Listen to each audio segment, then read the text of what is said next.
Absolutely. And and the honesty of it is, I'm not trying to get on T because I know T's situation, so I'm not trying to get on her situation. Oh yeah, I mean I know that. I don't even really want to make it about her situation per se. I just want for people to have a clear understanding of what matrimony is supposed to be. Yeah, no, I mean it just so happens that Because, T was able to tell her story right, a little bit. Yeah. absolutely. I mean, I think I would like to put the disclaimer out there. It's not a pointing the finger type of thing. I think this is just one of those conversations. Just so happens I'm here. You know what I'm saying? I'm married. Somebody said I reported the live. They ain't shit. That's what you did. You reported the shit. That's what you're Listen, doing. Yeah, people, I want y'all to know, me and Major, when we speak, y'all gotta understand we're very passionate when we speak. absolutely. Very, very passionate. Me and Major will be on the phone 3 in the morning, yelling, going back and forth. It's But T, never personal. I was gonna ask you something, right?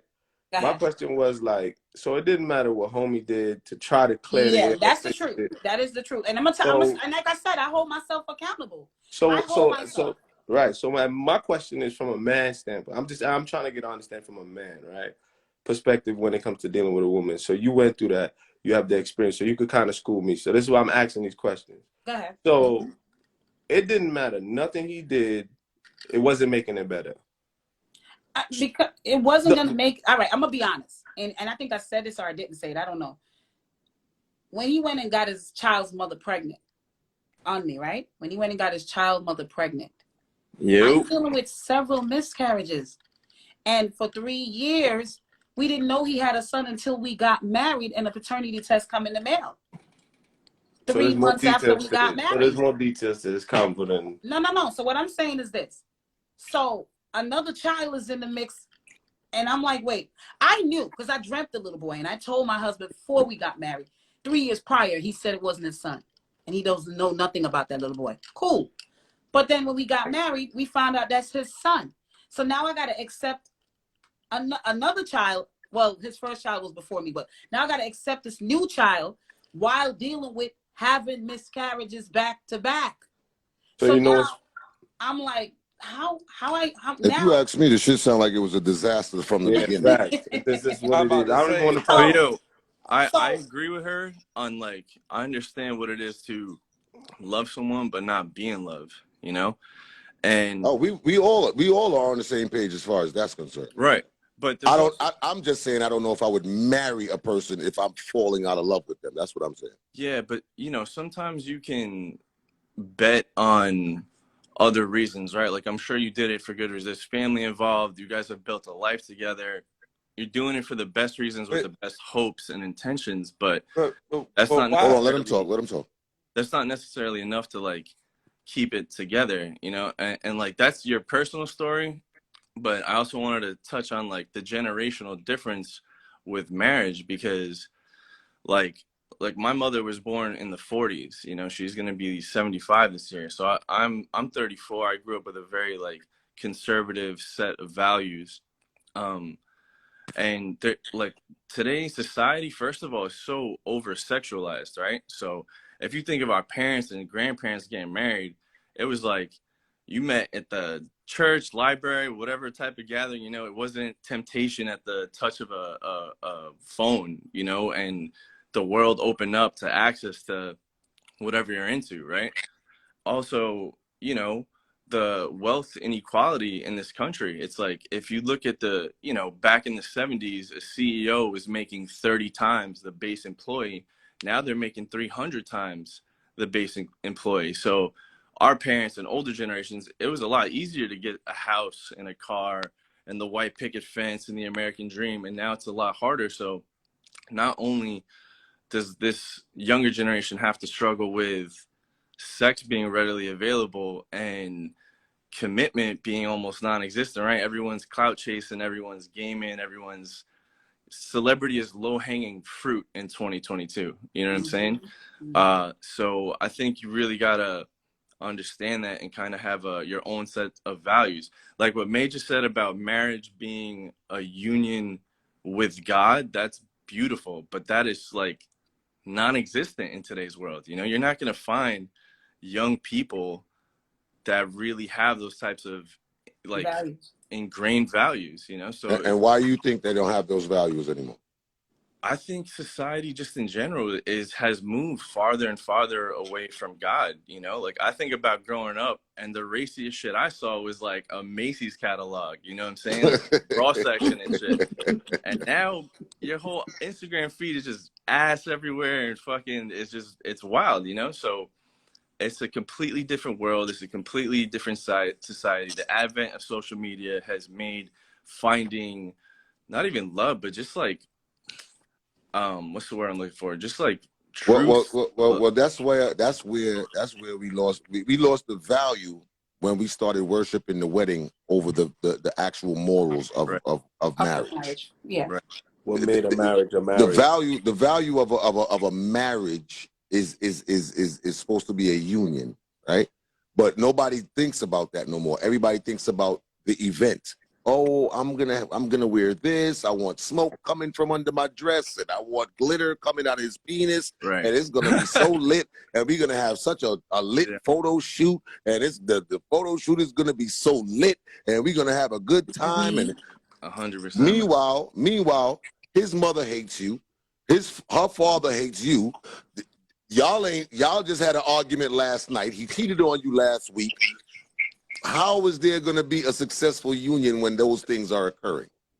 It's very true. Listen, I have uncles that, you know, these guys are in their 70s as well, and they're like, man, you're so lucky because, you know, you guys just had sex and all this shit. He's like, it wasn't like that back in the day, you know, like you had to court a woman, you had to get to know her family, you had to take all these steps to attain marriage, and now it's like. But that's what we need, if you ask me. Well, I think it's up to the individual, you know, and I'm not. Yeah, but that's real likely though. That's real likely. That's real likely because let me tell you something. As a man, right? Yeah. If your ultimate goal is to get some pum pum, right? and this chick is holding the standard of, yeah, I'm not gonna give you no pum pum until I know you very well or until I feel like there's something brewing between us. Yeah. Guess what? She becomes on the back shelf.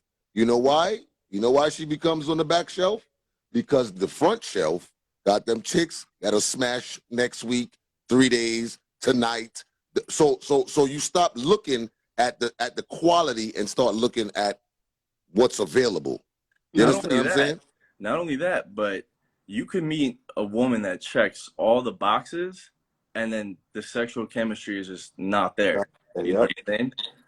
So it's so many different things. Yeah, it's very difficult, and it's a whole new ball game now, you know. And I think that the standards of marriage is not important to people anymore. To some people anymore, the standards of it.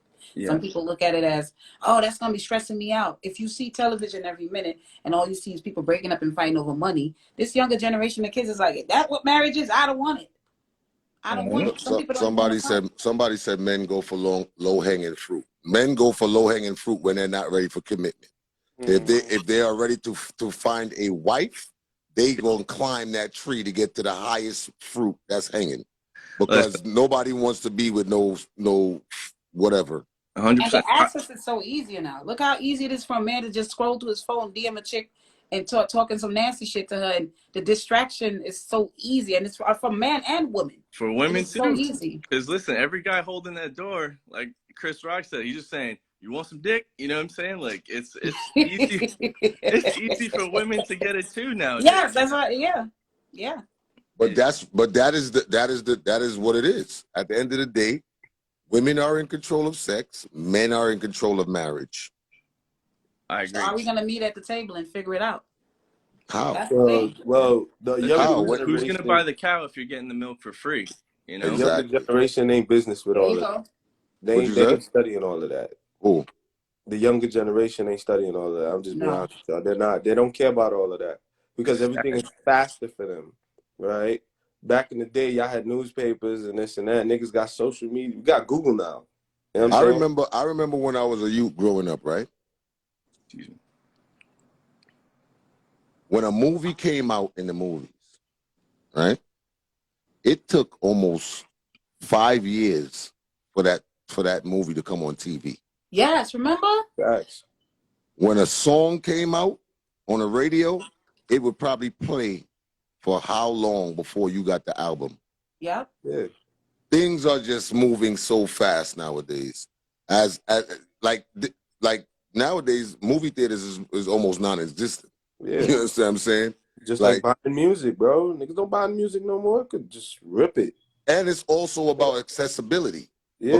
Because check it now. Now you in a time frame where I don't have all right. When we was growing up, if we want to watch Martin or we want to watch Fresh Prince, you would have to wait until it came on Thursday at 8:00. Guess what? I can watch the whole season right now That's a fact. at any time. Very So true. It's just access to everything. It's accessibility. So now that's what life is when it comes to relationships, when it comes to media, anything.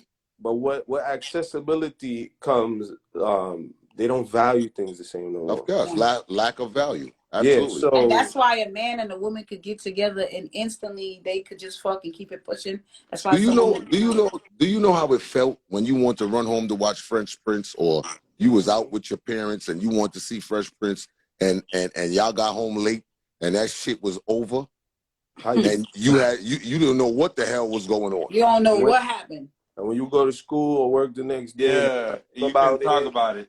And what it's called is instant gratification, and that's what everybody looks for nowadays. Instant gratification. They want sex now. They want happiness now. They want money now. They want everything now. Everything is faster. Everything is like. But you can get everything that you want. You can get everything that you want. This is what I was gonna say earlier. If I'm looking at my partner and I can't see like God in my partner, I don't want it.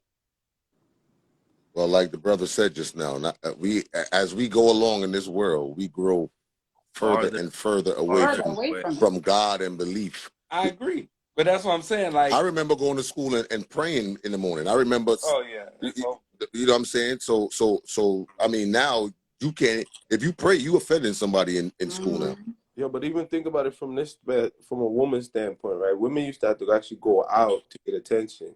Now they getting mad attention from just staying in the house, bro. Well, what you going out for when you could put your ass on Instagram? But that's what I'm saying. So then, what is the value of a man to that type of chick now, where your one-on-one attention it's low ball to her? Well, you know what a compliment has turned into nowadays? Bro, you know what I told her? Hold on, wait. A compliment. Like I remember when women actually felt good when they got complimented, right? You know what a compliment has turned into now? It's like a creep. A double tap. Yeah. A double tap is a compliment. Fact. You put up a picture and I like your shit, that's a compliment nowadays. Yeah. But do you know, I was telling a chick this the other day, I was like, there's no right time to approach a chick no more, right? Like, there's never no right time. So I was telling her, I was like, how do you expect a nigga to approach you? When? How? If you in the store and a nigga sees you in your natural state and he likes that, he wants to say, hey, you beautiful. Oh, not right now. All right, cool. You at work? Not right now. You doing something? Not right now. So when niggas stop approaching you, it's like you vexed now because niggas ain't approach. But when is the right time? And I'm not talking about the disrespectful niggas. We ain't talking on those type of niggas. We just saying a nigga come up to you and just find you beautiful, whatever, and give you a compliment. There's no right time no more to tell you anything.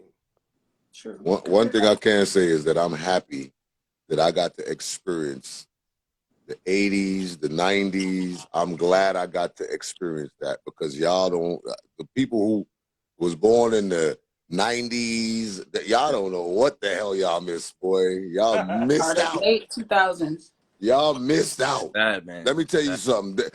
Nothing was easy access. No. If you had to get a woman, you had to really talk to this woman, and you would go weeks and months to talk to this woman before you even got to touch her or And what kiss was her what or was the anything key like to that. y'all communication though? Wasn't it writing notes Writing and a love letters? letter, man. And then you would Folding it send up. the letter. Drew a little older than me, so I don't know. He was writing notes. Right, Well, I wasn't, but I had a We were I had a texting. We were mixtapes. texting I had a on voice Skype. stream phone. I had a Yeah. voice stream phone, Voice and I had a stream beeper. I don't know what. I don't know. He was sending smoke signals. I wasn't doing smoke signals. I had beeper, and I had a voice stream phone or an OmniPoint phone that you put credit on. You know what I'm saying? And you use your phone. But let me tell you how that went. Even if you had a phone, Yeah. that girl probably ain't have no phone, Facts. and you had to call her house. House phone. House yep. phone. You had to call her house. And you have to And call when at you a certain call her time. house, And you have to call at a when you certain call time, her too. house, you liable to get cussed out. Yep. Facts. If the Who wrong are you, person answer sir? the phone. Why are you calling my house at this hour? Tanisha can't talk right now. Facts. Well, you better call after 9 when the minutes are free. Free nights and weekends. Yo, for real. Struggle with it. Facts. No, that is a You see, fact. D was Yeah. sending smoke signals out here. He I had was to. staying at the payphone. I- He had to go ring the bell. I was But yo, spoiled. I had a phone in my room, so I had my own phone. You know what I Because I mean? had 8 brothers. My brothers and sisters, our house was packed. So I used to I get a remember. payphone. I remember walking around with the cordless phone all day in my pocket because I knew that shorty was gonna call, and I didn't want my mother to answer. Walking around, why you got the phone in your pocket? Let's relax, mommy, chill. It was too much people in my house. I had to go to a payphone. You had to. There'd be a girl coming from school that walked down your block every day. She would ignore you for a complete 2 months. Yeah, I remember dial-up, man. You're talking to a girl online, and your mom answers the phone. Click. And it's disconnected right there. Right Right. there. Yeah. But this You know like- what it is? No one has the time now because everything is moving so fast. No one has the time to even get to know each other. Like, even think about when you meet a man, it's so much distraction that's happening. You will. I believe that you will get to know somebody if that's your interest. Yeah. If that's your interest, and if that person is not giving off that energy, then what's the sense of even continuing it? You understand what I'm saying? Yeah. You got to understand how conversations go nowadays. You talk to a girl on the phone. Let's say you on the phone for 3 hours. 3 hours. You just getting this person number. You just talking to this person, and right away, sex comes up. Send me a picture comes up. All of this stuff comes up, and that's if that's what's going on in the conversation. Why are you entertaining it still? Because clearly the person is letting you know what their interest is. Right. True. So you're living in a facade. You're trying to get somebody who don't give a fuck about knowing you. They give a fuck about knowing your vagina, knowing your penis, knowing your favorite your favorite position, and all of these other stuff. Yo, but that goes both ways too. Because when I meet women, it course doesn't take me a long time to where I can say, oh yeah, this is a lady I could go out and have a fun time with, versus, oh, this is someone who has the potential to meet friends, to meet family, that I could Absolutely. take serious. Absolutely. And the truth of the matter, like I said, women are totally in control of sex. Men are in control of marriage. If a man don't, if a man, I think that's changing though. You know a what I'm little saying? bit. I've never. I think explain. women are like, Explain. like it's a man's world, right? But you have women who are professionals, you have women who are educated, who have careers, who have their own businesses, and that value themselves, and also I feel for them because, bro, impossible. What, in what aspect does that have to do with them being in control of marriage? I mean, I'm sure there's women who propose to men, Women who are proposing say- Yeah, more than ever. how likely is that? How No, likely it's is it? less. It's not traditional. But aren't we moving that way? Society in general, everything's non-traditional. We moving all over the place right now. Yeah, women are proposing more than ever. The way I look at life, it depends on what circle you in right now. That's what it is. It's not about a world no more, because we used to move as a world. We used to move as a country. We used to move as individuals now it's about, because guess what? I could be a superstar to the people who follow me. But the people who don't follow me, I'm a nobody. That's a fact. So in my own world, I'm a superstar. Doesn't mean I'm a superstar to the world. You understand what I'm saying? So at the Yeah. end of the day, if in my world, right, in my world, I could surround myself around people who this is like-minded people. You understand what I'm saying? That's why this country's so fucked, because you have half Exactly. the country that gets their truth from this side, half the country gets their truth from that side. Yeah. If you can't agree on truth, what do you But have? but let me ask you, man, something, because I noticed that you guys keep saying, woman controls sex and man control marriage. Are men are proposing to women a lot though? No. No. Why? So wait. Because honestly, the standards of marriage, right? And family, the blame is on both. Men are not doing their part in that area either. In what part? In the part of having a family, setting the tone for foundation, men are having children and moving on to the next, as well as women are moving on.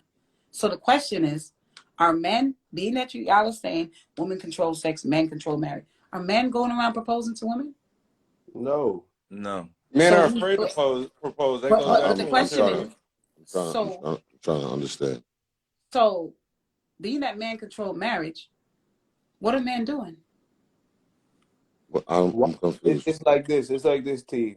I'm confused. What are you saying? Major said that men control marriage, women control sex. We got all right? of that. What are you For saying the as far as leadership of men, the leadership in that area, in foundation, what are men doing? What are our men doing? the leadership? The leadership of foundation in our community. Meaning, Men are not leading right now. You know why? that's what I want to hear. I want to hear from We're men. not leading right now because everybody's doing their own thing.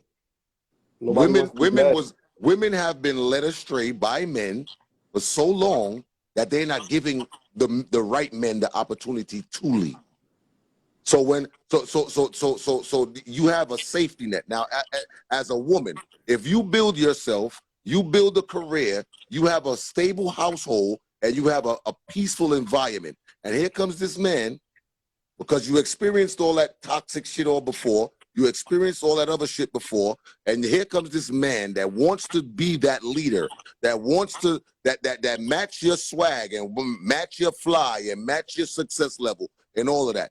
They're not giving that man a chance because of stability that they have created for themselves. Not because that's the wrong man, not because the man is full of shit or nothing like that, but because they are afraid to allow a man to lead them again because of what they built. They built their own shit. That's like me building my own career as a comedian, and then somebody come to me and say, I could take you to the next level. And I trust 3-4 people that tell me that, and they take me to the dogs. Next time I build my career, the next person that come around and tell me that shit, you could kiss my ass and get away from me. Whether you might be that person. You might be that person that could bring me to another level and all of that. But guess what? I've been through the trenches already. So therefore, I'm not trusting nobody but me. I know what I got. I know what I'm dealing with. I know where I'm at. And I'm not going to trust nobody else to come and take over my shit. And I done heard that all before. So that's what's happening. And that's why I always preach that there are good men and there are good women out here. You understand what I'm saying? There are. But do we trust each other enough to say, I trust Shorty. I don't have to get a prenup with her. She has proven herself, and she's proven that she has my best interest at hand. Are we doing that? Are women saying, you know what? This dude is a single father. He take care of his kids. He making good money. He has good morals and values. I'm gonna trust him with my family. But is it PTSD Are on we the doing man's that? side?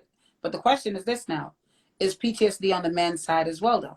Because men are out here that are damaged from a 13-year-old relationship. That's a very vague question if you ask me. No, because you're just explaining that women are going through their PTSD and their No, trauma. I said both. I said men and women. I just explained for men and women. I got you. If you live in this world, and you're a minority, you are suffering from PTSD. Period. Yeah. Facts. You just don't know it. There's dogs out here that's suffering from PTSD. Yo, hurt people hurt people. That's a fact. That's a Of fact. man or That's a woman. fact. You know what I'm And saying? it just reaches to a point where you just get fed up, bro. Yeah. Like, you gotta understand, the most valuable thing you have on you is your time. And if people keep wasting that shit, it's like you ain't trying to hear that shit again. And like we said, we understand why women feel the way they do, and we understand why men do. But it's just that from a man standpoint, in my opinion, right? I'm gonna say it again, in my opinion, I just feel like there's a lot of people who just don't want to see and understand what the men are saying because men haven't had a platform to voice their opinion. That's true. We have lack of tolerance and patience with each other nowadays, Yes, and that's because we're living in a disposable time. yes. Everything is disposable. Well, fake friend. Oh, fake friend. Everything, Think about it. You fake friend. How you everything, get rid of that? everybody Also, is yo, disposable. speaking for men, men are only loved like conditionally. You know what I'm saying? Women can be loved unconditionally, your pets, your children, but men, you gotta be working, you gotta be providing, you gotta be bringing something to the table, and then you wonder why, like, not to make shit dark, but like why these male suicide rates are so much higher, like through Than women. teenage, and you know, and it's real. There's not a lot of voices for that because the culture is shifting in a way where if you speak up as a man, you're looked at as a misogynist. You're looked at like someone who should be canceled, you know? Where, you know what I love? I love the saying, strong men make good times make weak men make hard times make strong men. And I think we're living in a time where weak men are making hard times, and that cycle's got to come back around, you know? Absolutely, That's a good absolutely, one. Yeah. absolutely. I agree with that. I mean, I just feel like we are in a place where we're not trusting each other. We're making a lot of bad judgment. People are confused nowadays. It's like walking in the dark. And that's why I don't like the dating thing. That's why I'm not with that dating stuff like that, because dating is like walking in the dark. You get to know somebody for the first 2-3 weeks. You like them. They feel it feels good. You're having a good time. And then you get intimate with this person, and then bam, shit switch up. And it done. Then then what happens? You stop talking to them, and then what happens? Start all You over. end up starting all over again to go do that shit all over again. And That's then why now I don't have sex. I mean, That's why. okay. Okay. Like, you know what I feel is very important. And yo, Don't have sex. All right, I can't. I'm just saying. Yo, I'm just saying there's a lot of women out here that is practicing abstinence, but they're not doing the mental work that they need to do.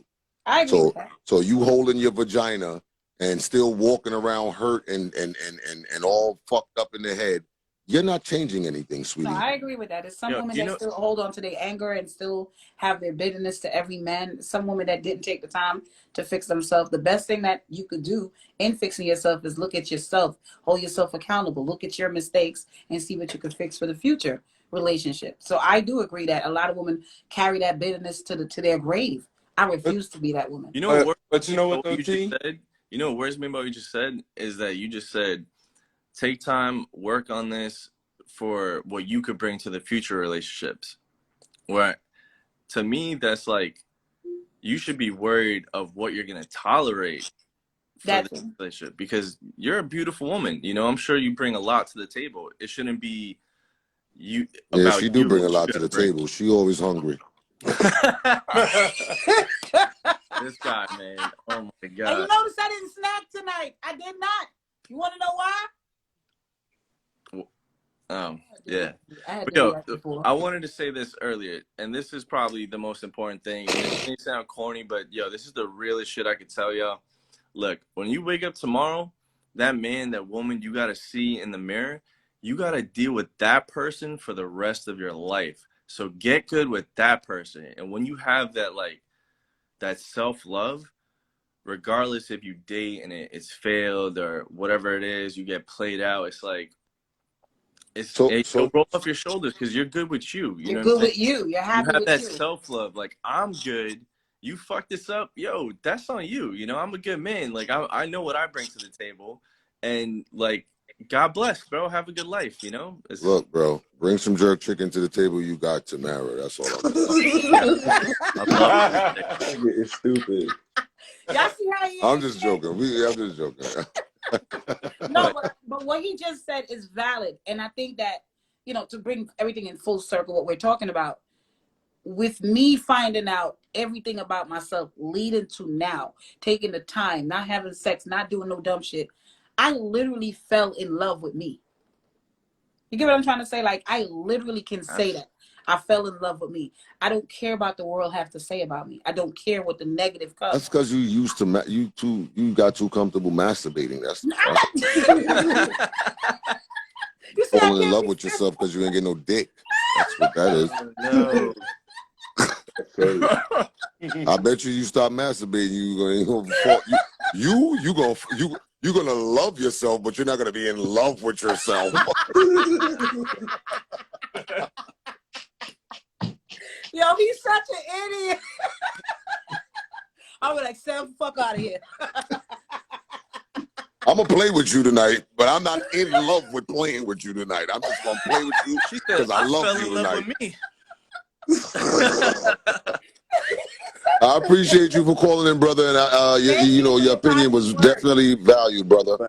Much blessings. Have a good night. Thank you.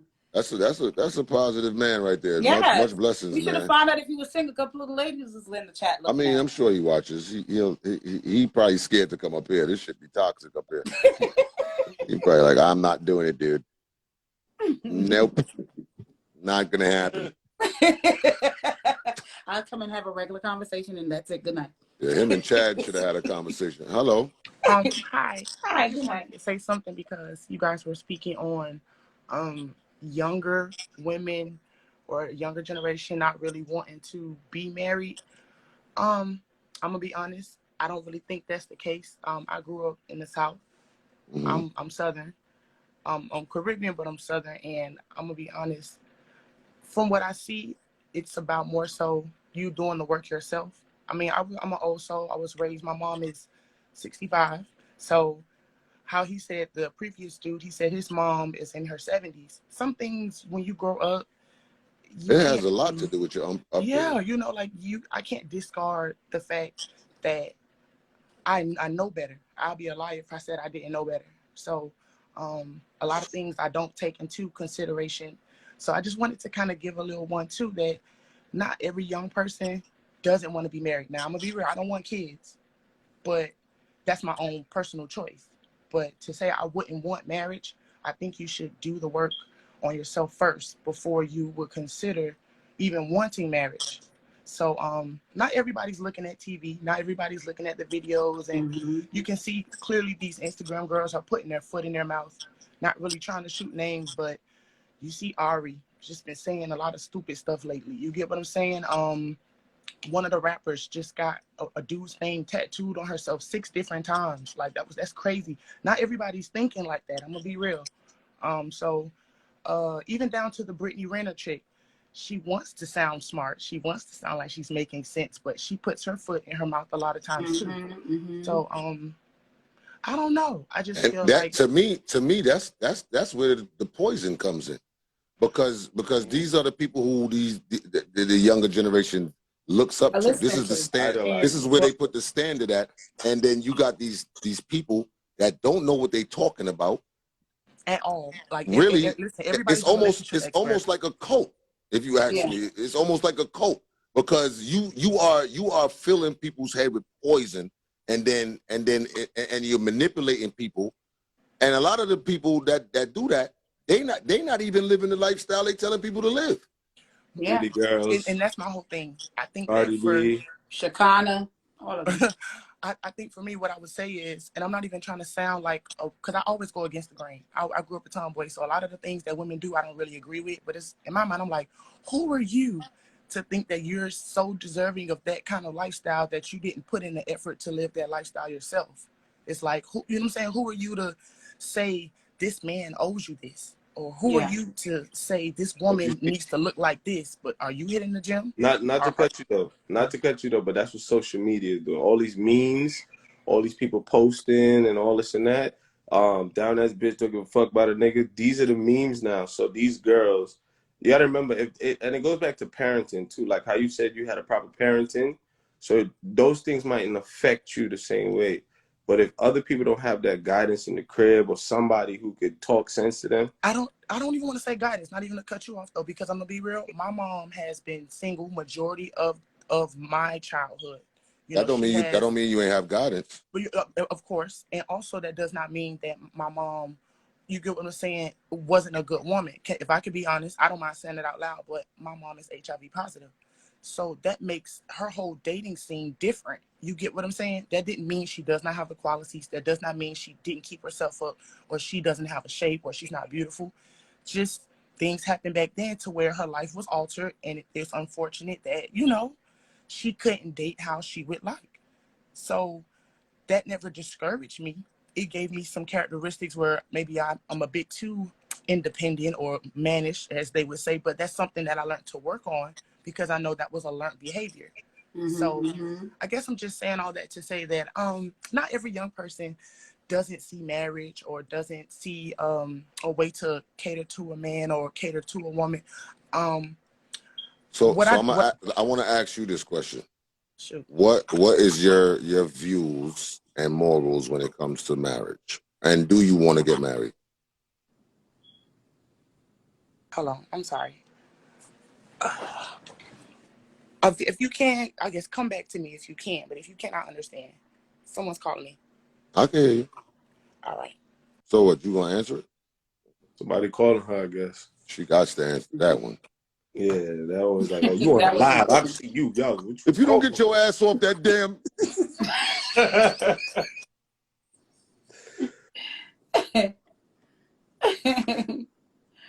You know, I think a lot of people have different views, though. A lot of people have their different views. A lot of people are seeing what marriage is in their family, and they're like, nah.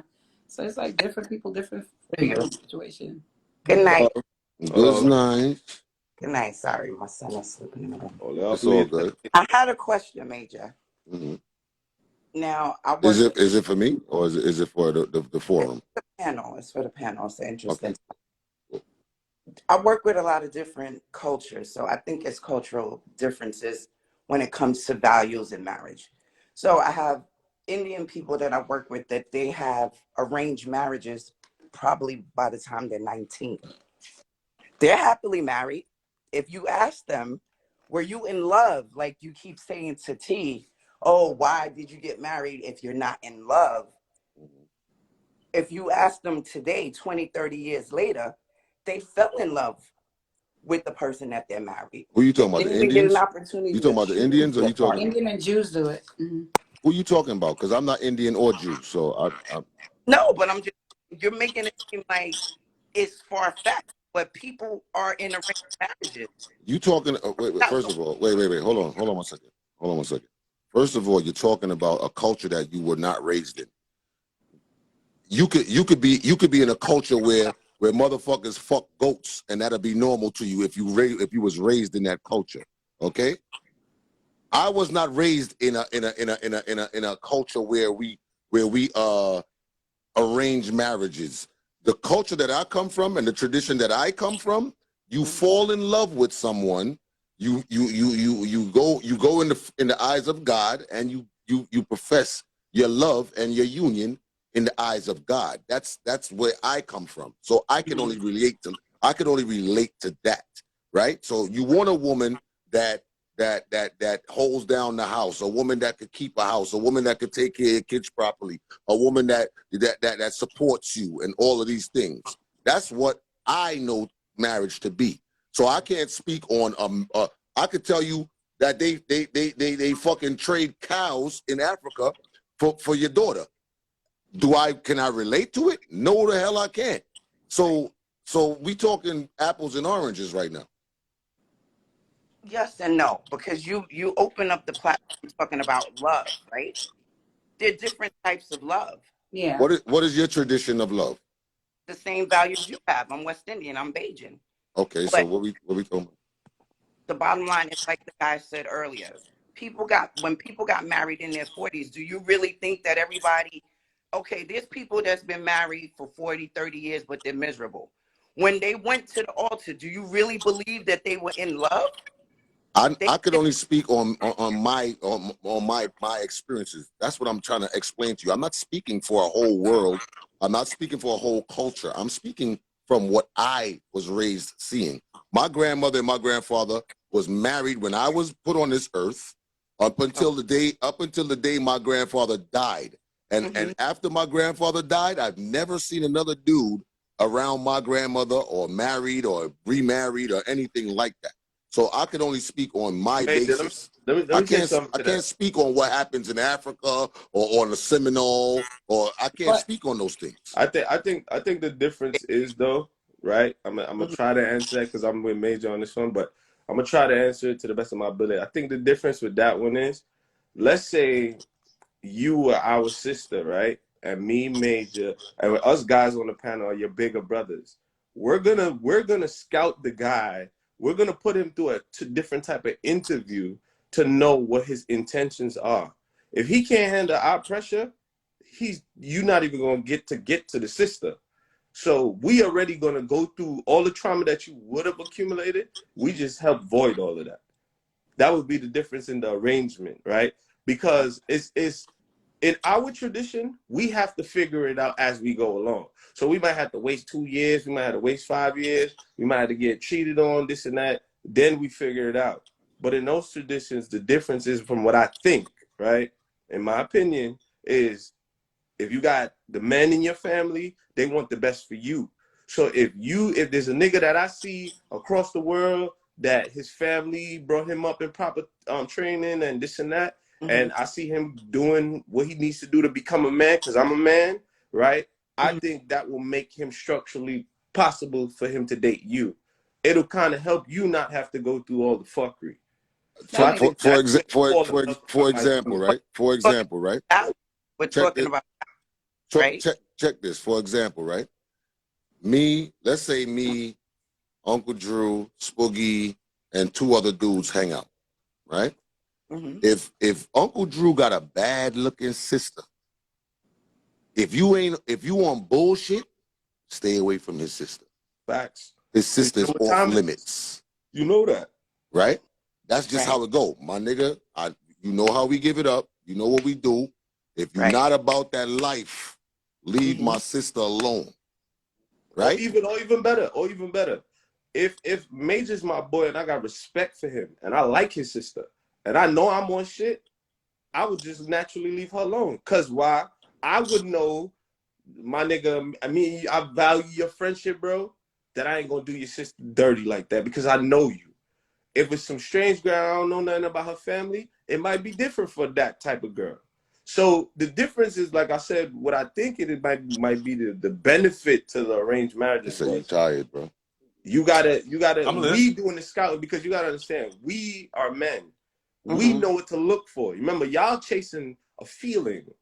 We're chasing logic. We're looking at, all right, homie, take care. If he got a kid before, he taking care of his kid, he might be a good father, potential father to if he breed on my sister.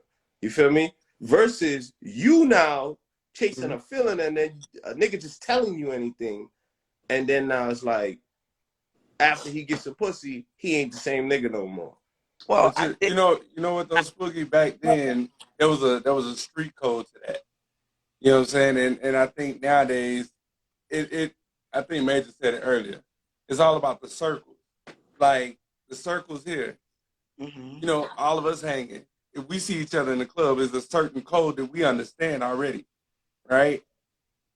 If you're not hanging in those type of circles, you're gonna run into the BS every single time, right? So I think really people need to really check, who am I hanging around and why? Why am I wasting my time with certain types of people in my circle? If I'm wanting to elevate to another level, I need to get away from this type of circle, period. You know, I mean, y'all just said it best. There's certain people that won't get, you know, I'm gonna tell y'all now, when we out, we screening everybody. Let me say this to you, right? I understand your point that you're making, and I want you to speak so that everybody has a clear understanding on what you're saying. And you have to take the time out, like they said, self-reflection. right? So I started talking to different cultures to find out what made their marriages work. Why Hmm. do they have longevity and things didn't work out in most Black marriages? And in comparison, what I realized is that these groups of people don't really necessarily get married. Get married for foundation. So all of the things that African American people should be doing in our 20s and our 30s, like building foundation, buying a home, things of that nature, so that we establish where we need to be in our 40s, 50s, and 60s in retirement stages, we don't do because of the reasons that you guys are talking about. Everybody's chasing clout. Everybody wants to ride around in the fan. Values are different. For them, they're I training agree. for early. I mean, like by the time they're 16, Jewish people, they marry They you get at married at 19. 19. They have their home. They own everything in You know, Brooklyn. once upon a Got my time, Meanwhile, sister, you man. you we've been you looking for you like, do you do know that once upon a time, right? mm-hmm, Once upon a time in the Black community, right? mm-hmm.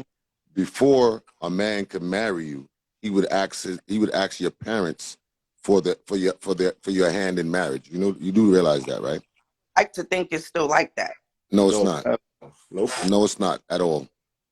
Half of the fathers ain't even around to What ask them for no hand in marriage. people hold the values? We hold the core values. Hmm? West Indian people hold the core values. Not these days. Some of us. Not these days. What most people are failing to realize, social media is in the Caribbean, and it is affecting It that. wasn't, yeah, it's there The now. thing is that I believe what she's saying is that, all right, I'm gonna give my point again. I used to see all the Jewish people around me get married at 19 at my job. Everybody's getting married. My clock is ticking. I am 29 years old. I have a son out of wedlock. So I had the traditional mindset Mm-hmm. that I needed. Every one of my siblings are married. I'm the last to be married in my family. Everybody's getting, So when I see that I'm in a long-term relationship, regardless of the turmoil that I was in, it was the right thing I thought fit to do. Let me just say this, right? Let me say this. Mhm. Let me say this to you. It'll take way longer for one of those Indians or Jewish or anybody else of any other culture. It will take them way longer to get divorced than it would us. Now Let me explain what I'm telling you. You got to understand they do this. They take a lot of shit. A lot of those wives are getting cheated on, they're getting abused, they're getting all of that. But for face value and for what they parents has put together, they're not getting divorced. They're not. You see, we not standing for certain shit. And that's where and it was of the correct reason at one point. Now, Mhm. back in when people was getting divorced, it was because this dude kept on cheating, he was abusive. It was substantial reasons why people was getting divorced. Yeah. The divorce has become so common now that Normalized. it's almost, we're getting divorced for any little thing now. Mm-hmm. Any little thing. Mm-hmm. Oh, I fell out of love with him. I'm not feeling. We grew apart. All of these things. It's easy now. Mm-hmm. It's not about the union no more. It's about satisfaction. And if you're not satisfying me, I'm moving up. Facts. I I'm agree. off that. So now, I might get up one day and be like, you know what? I can't take these damn kids yelling and running around the house, or they always breaking something. I'm out of here. Yeah. Is that a reason to divorce? No, it's not. Not in my eyes. But at the end of the day, in somebody else's eyes, I It need my is. own peace. It's valid to And them. I'm gonna I'm tell you something protecting my too. peace. I'm gonna tell you something major. You could be with somebody for, this is one thing I've learned for my own self. You could be with somebody for 10 years, 15 years, 20 years. And the core value that you may think that person has as you will find out they don't. You may think they have it as you. You may think that they're willing to do the same fight as you. You may think that. You may think that this person loves I'll you. tell you this much. What? I got a better chance of having a successful marriage doing my due diligence and taking my time to get to know that person before the person who just feels like, oh, we're on the same page, so we're just going to roll with it. I guarantee you, I have a better percentage of chance having a more successful marriage, taking my time, getting to know somebody, making sure we equally yoked, make sure we both put God at the... What do you cut You're me off not for? wrong what you're saying, but listen to what I'm saying. Listen to what I'm saying. People do that, and their marriage still doesn't work. Who said it doesn't? Did I say it doesn't work, or did I say I have a You said have a better chance at having a successful marriage? That's what I said. One thing I know. If I come into a marriage and I'm Muslim and you're Catholic, right? Somewhere down the line, we're gonna have some type of disagreements. Right. Okay? If I believe that after marriage is so serious that after this marriage thing, I'm all about my family. I'm all about this. If I'm marrying somebody who feel like marriage is just a piece of paper, I'm gonna run into some type of problem somewhere. That's what I'm telling you. And a lot of people move forward with people who are not equally yoked. They move forward with people who are not of the same mindset. They move forward with people who they know is toxic, trying to build something with somebody who they know is toxic. This is what I'm trying to explain to you. And you're right with that. You're right with that. Those people too.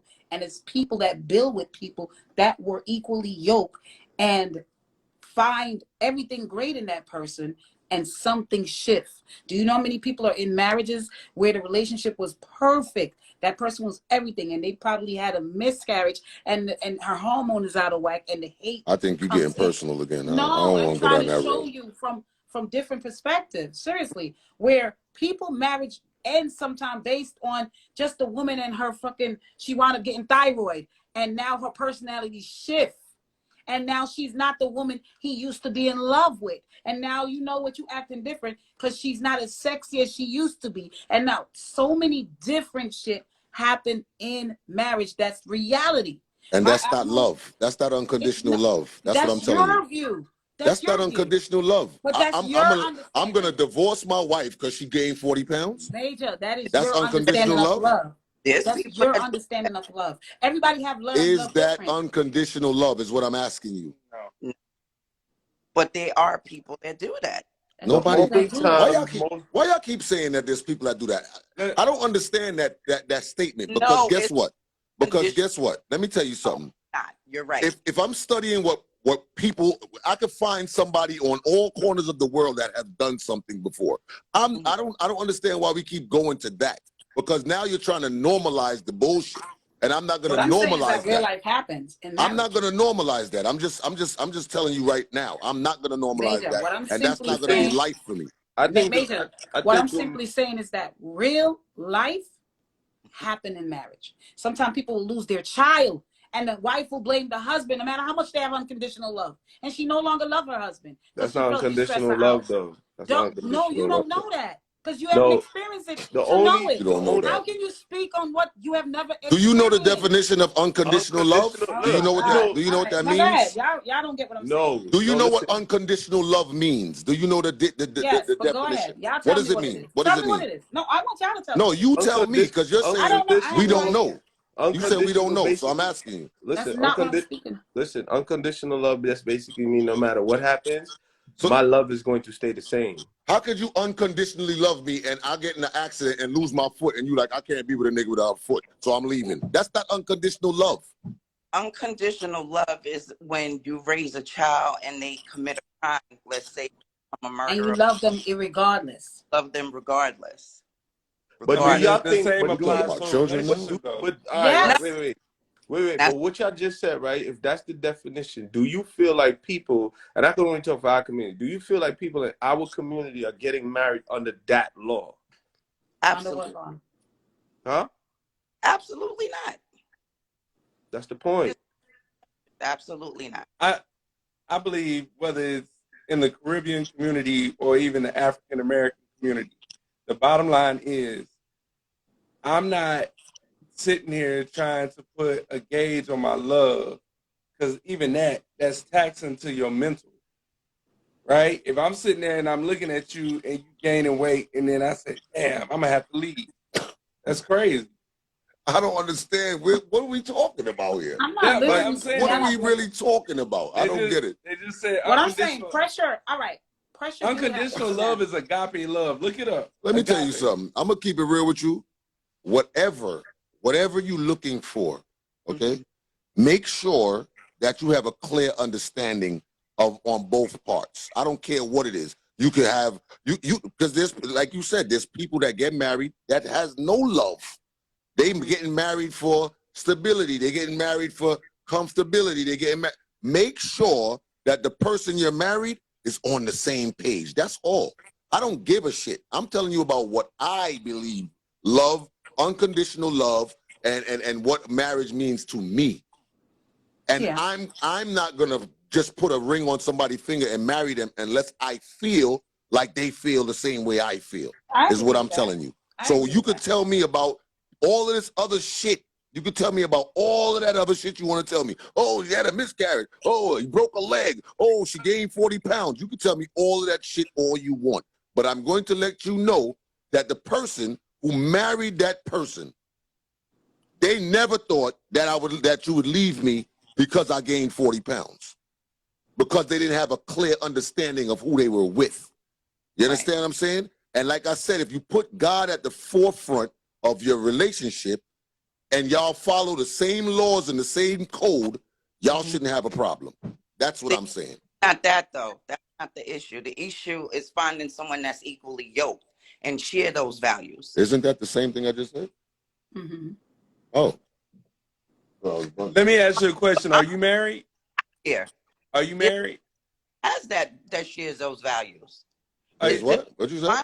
One that shares those values. You keep cutting out when you start talking. What you said? No, I was saying the issue for me personally is finding someone that shares the same values that I have. So you're Why? not married. Why is that? No, I'm not married. It's rough to find that. Why are you having difficulties finding that? For the same reasons that everyone just explained. There's too much self-gratification. There's too much distractions. There's Instagram. There's easy access for the same issues that you just explained. Have you tried pulling yourself out the matrix though? I don't understand. You don't? No. What do you mean pulling myself out? Like doing I'm a- self-reflection? No, I sat here and I listened to what you were saying, Mhm. and the majority of what you said was based on a whole culture that has nothing to do with what you're looking for. So No, I wasn't basing it on the culture. I have to cut you, Uncle Drew. I was just throwing that in the mix. okay. Discussing love, and sometimes you have to do, like assess different situations. If something is for me and it's working for someone else, I'm gonna stop and assess the situation. So I ask questions. Okay. Well, I'm also going to let you know this. You're not going to find somebody who is 100% what you're looking for. Never. You're not going to do that. You're not going to find somebody who has the same exact upbringing as you. It might be similar, it might be familiar, but it's not going to be the same. And that's what a lot of people do as well. A lot of people feel like they're going to find this exactly what they're looking for, and if they don't, let's move on. So there you go again with the accessibility, with the comfortability of wanting what you want. Now, I guarantee you, a lot of the people that's talking about they've been married for 40, 50, 60 years, that person that they married wasn't the poster person that they was looking for. Yeah. But they saw values within this person that they knew they could live with and that they For the could rest of deal their with. life. But that's my point. That's why these marriages work, Major. It's the same reason why I said I wasn't in love with him. I loved him because they That don't work for me. I had 100% of the value. I would definitely end a relationship with a woman if she told me that. If a woman ever told me that I'm not in love with you, but I love you, let's get married, I'm gonna tell her, go find somebody that you adore Go find somebody that tingles your heart. Don't come and marry me if you just love me, okay? Because I can love a dog, all right? True. I can love a cat. Touche. So don't come to me with that I just love you shit. If you ain't in love with me, if you don't adore me and I adore you and all that, then I don't need to be with you. No, but I'm not I the won't be a person liar for and you. say I didn't have those feelings. I had those feelings. Oh, here she goes with the Fell out personal of shit love. again. She's going back to the personal shit again. Why she keep reverting herself to? Why you keep No, inserting but I'm yourself just in every saying, conversation? some Like, people can fall out of love. why are you That's all inserting yourself? Is what I'm asking you. Because I'm saying some people can fall I'm out of love. trying my best not to bust your ass right now, but you keep inserting yourself. I'm gonna, especially because I'm freaking Sarah Barton's family member. You got a dent in your back, okay? You still lucky my married up legs to are this weak. day. My legs are weak, and I couldn't get up just Till now. this day. Till this day, you still married to that dude. Till this day. I couldn't get up just now to show my curviness due to my knees. I wanted to hear from Uncle Drew. I'm sorry, I didn't mean to cut you. No, you good. No, I just, I add little bits and pieces because this is normally not my night anyway. It's all good. We value your No, opinion, the brother. show is over. You know, all that wisdom you got right there. You know. Hey, don't let the grape fool you. No, I'm I not. hate you. I hate you so much. Look, he gonna make me cut it out too. So I got a question for y'all, right? You held on to it. As a younger dude listening to y'all, right? So marriage has nothing to do with service at all, then? Of course. It does. No, because we've been talking a lot, and I've been just more hearing about other things, but I'm not really hearing the service part. So I just asked because, go ahead. You want me to give it to you? Yeah, go ahead. Because I was hearing everything else, but I really wasn't hearing the service part. Because technically, at the same time, people want something in exchange for their time. So if I'm investing in you, it's some kind of either service or something that I'm gonna be looking for, right? And vice versa. Whether for females is what protection, all the sayings that everybody got to say nowadays. But go ahead, Uncle Drew. I want to hear you now. All right. So the service part it goes back to what I said earlier.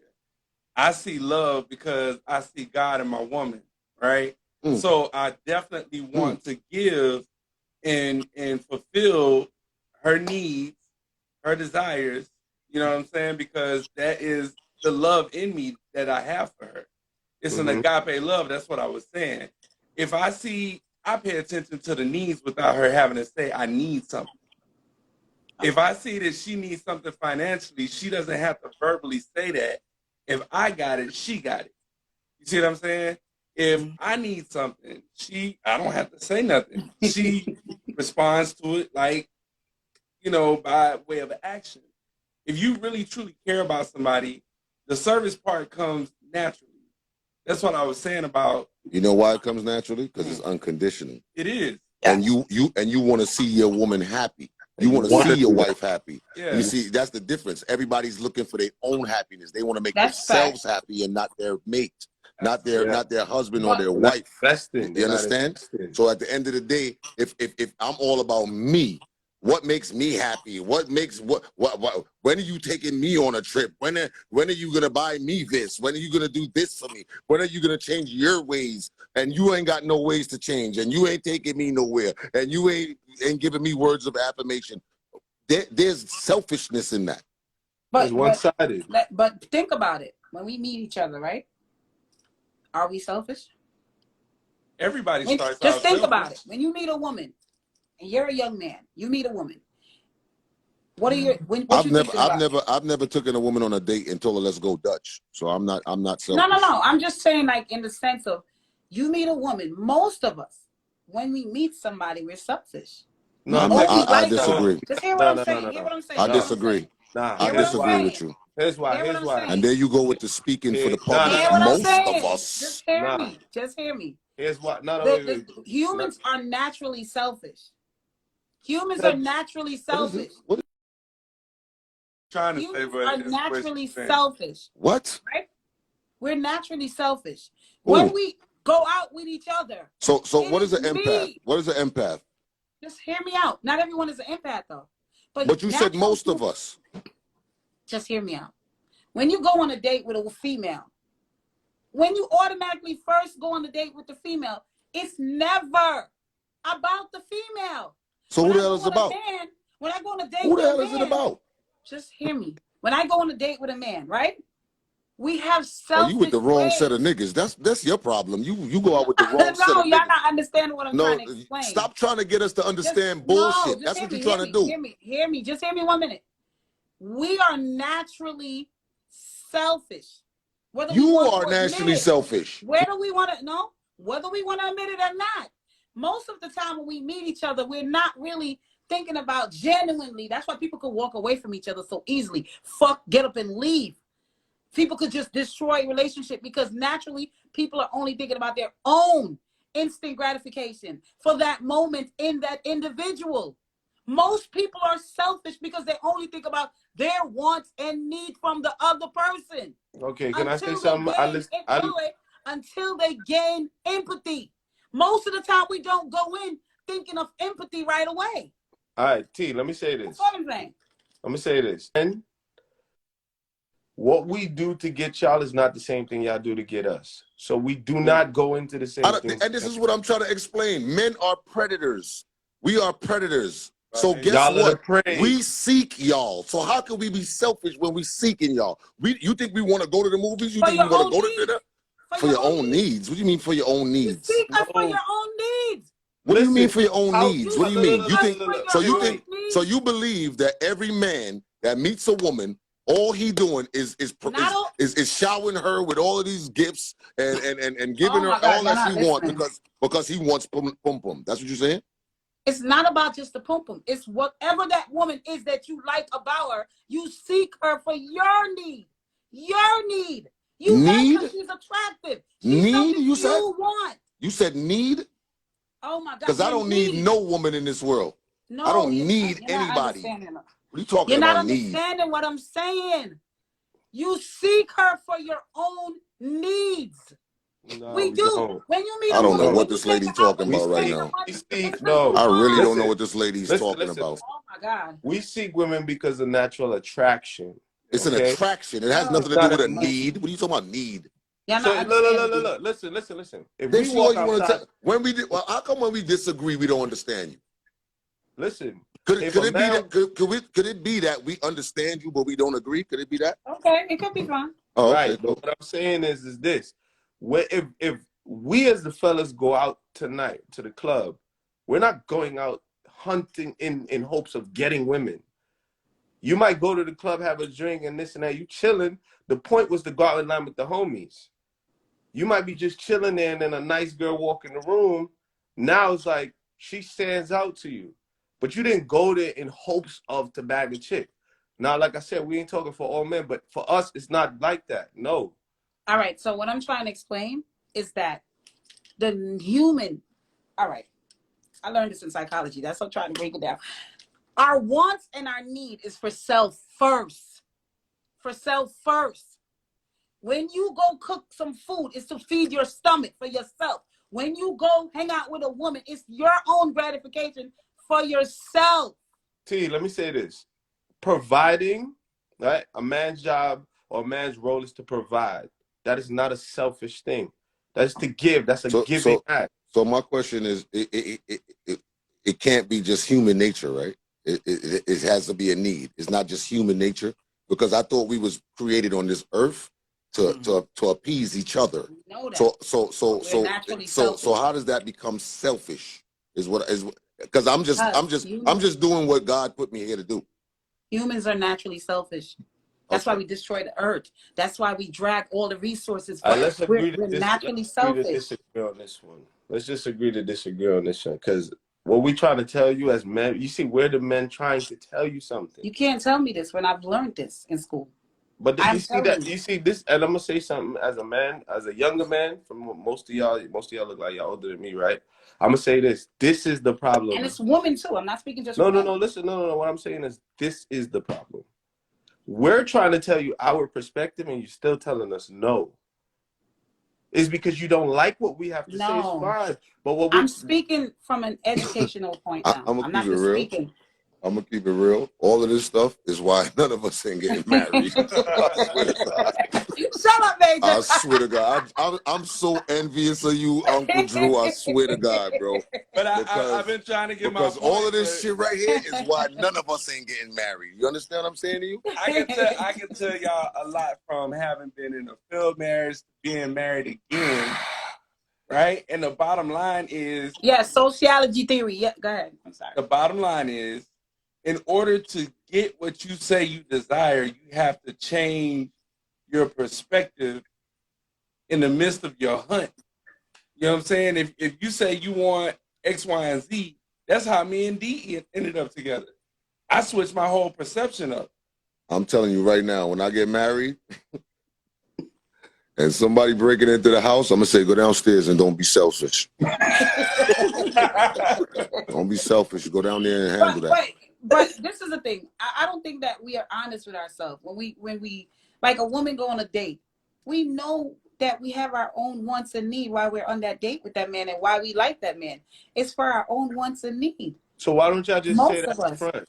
Why don't y'all just say that up front and stop wasting our Because time? it's hard to tell a man, I want you to marry me, especially when you fuck us and you feels good and we see comfort in you and so we want listen, what we want. So we so can't tell you that. So isn't that selfish? Yeah. What's selfish? What you just said. Women go on dates with men because of what they naturally want. Whether it's a meal, whether it's just to go out, whether it's just to see this place, and they That's don't want to my pay. point. Go ahead. But that's a woman's idea. That is not We're only a the woman, ones who because a have to man pay going for to it. go on a date too, to fuck, to have a good time, to have a baddie with him. That's But his wants and needs. That's human nature. Yeah. It's still your wants and needs. That's my point. Y'all I think it's approving my more of a point. Yeah, you didn't use the word want until we put I want said in it's it. your But, needs. People wasn't I saying your needs? It's still right. your wants That's what I and just needs. said. It's not a You need. don't listen. I just said that. I said you didn't use the word want until we said want. I said we are selfish creatures. We're selfish humans. And we want what we want. We go for our needs in people and what we want in each other, our own selfish ways. That's what I'm saying the whole time. Okay. All right. All right, so T, you said you want to get married one day. Who? T said she want to She get married right now. You talking about? Oh shit. I'm going through my divorce. Spooky. Go ahead. Spooky, you want to get married one day? Bro, the way that this shit is going right now, bro, it's scary. I ain't even gonna lie to you. I would like to, but it's scary. Okay. And that's a fact. Miss Lady, what about you? Absolutely. Okay. So let me ask you this. This is the number one question I think everybody should ask themselves, right? Could you be married to yourself? Yes. Now, not back then. You could? I could be married to myself now, not You back could? then. Now, not back then. You could deal with somebody saying, you don't understand me. I could be married You to don't myself understand me. now. You could deal with that? Could you deal with somebody that's over aggressive when they speak? Over aggressive. Could you deal with yourself? I Could you thought deal I with was a woman passionate. A minute ago you said I was passionate. Now I'm over aggressive. I'm Oh, okay. passionate too. Okay. Could you deal with your own Okay, self? I get you. I got your type of shit. You a hypocrite. That's what you are. You a fake friend. No, You are a passionate fake aggressive. friend. Can you, can you Could you marry yourself? somebody with a dent in their back? Shut up!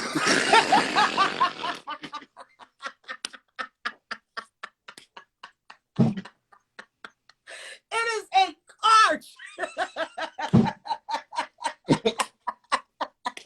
I fucking hate you. That's crazy. That is nuts. I couldn't marry myself back then, though. I'm gonna be honest with you. I could marry today. I'm gonna keep it real. Somebody asked me a question and said, am I looking for a fairy tale story in this day and age? I'm gonna tell you right now. I don't settle. What I want is what I want. And if what I saw growing up, if what I saw between and I'm not telling you that they life was perfect, because they had their arguments, they had their situations, they had all of that. But what I'm gonna tell you is, if that is if what I saw growing up, a fairy tale, then that means that I can get that too. Because my grandmother and my grandfather had it for many years. You can have it. I believe you can have it. You understand what I'm saying? And at the end of the day, you could. I'm willing to be to not take the 100% of person because I'm not 100%. You understand what I'm saying? I'm still a work in progress. I'm still growing as I go along. I'm still Yeah. learning every day. So at the end of the day, somebody's gonna have to take my imperfections too. They're gonna have to take my flaws too. But I'm working on me daily. You're healing. So We know. so I would have to find somebody who's working on themselves as well. That's it right there. And we both have to know that we are imperfect, but together we are amazing. Yeah. That's a great one. That's true. And that's just what it's going to be. So until I find that, I'm but not most getting women- married. But most women today are not trying to build. What is it? A build me nigga. They don't want to build me nigga. They want to finish nigga. I That's a don't think fact. most women. Listen, we're men. Listen. Hold on, It's this not lady right thing- here. I think I dated this lady right here. Who's that? Beauty Lakeisha. I think I dated her before. Based on her comment, I think I fucked her or something. Based on her comment right here. Oh, Jesus Christ. Based on her comment, we was on FaceTime before, and we spoke. Jesus Christ. The room just got done quiet. I can't stand you. I swear, yo. I'm just, maybe I know her. Maybe I don't know her as Beauty or whatever. I don't know. Stop reading the comments. No, I Right? gotta read the comments. I'm the host of the show. This is my platform, so I gotta read the comments. But you see, I tell other people don't read the comments because I don't want them to engage. That's true. You understand? But I engage. You don't play that with me. So she said Major likes toxic. Just admit it. You attract it. So I would assume she knows Nigel. Mm. I would assume that based on that comment, I would assume she knows Nigel. That's all I'm saying. You know, I really thought it was an excellent. Yo, I can't stand you. I can't stand you. I mean, I would not go on somebody's platform and don't know them from a fucking can of paint and tell them about themselves. I don't know. So Anyway, let's get back to the topic. The point at hand is I'm just looking for clarity because she ain't comment since I acknowledged her, and I think that's what she was looking for, acknowledgement. Block party. No, I'm not blocking He her. said no. Why? I can't stand it. I'm not He blocking said her. no. Why would I block her? I can't with you, yo. You I see, totally cannot. I'll tell you this much though. This is what social media does. Yeah. It makes people feel like they're familiar with you when they see Somebody you on a did that screen. today. When they see you on a screen, they feel like they know you. Oh, You understand what I'm saying? Hold on. Well, so once you put your business out there, it kind of opens the door for people to comment. And guess what? I'm not saying right. No. But listen what I'm saying. I've had one relationship that I've ever made public. Right. That's Not a by fact. One. saying. Been with my baby mother for 12 years. Been with my other baby mother for 6 years. I've been in a relationship for 4 years. I'm just trying to figure it out.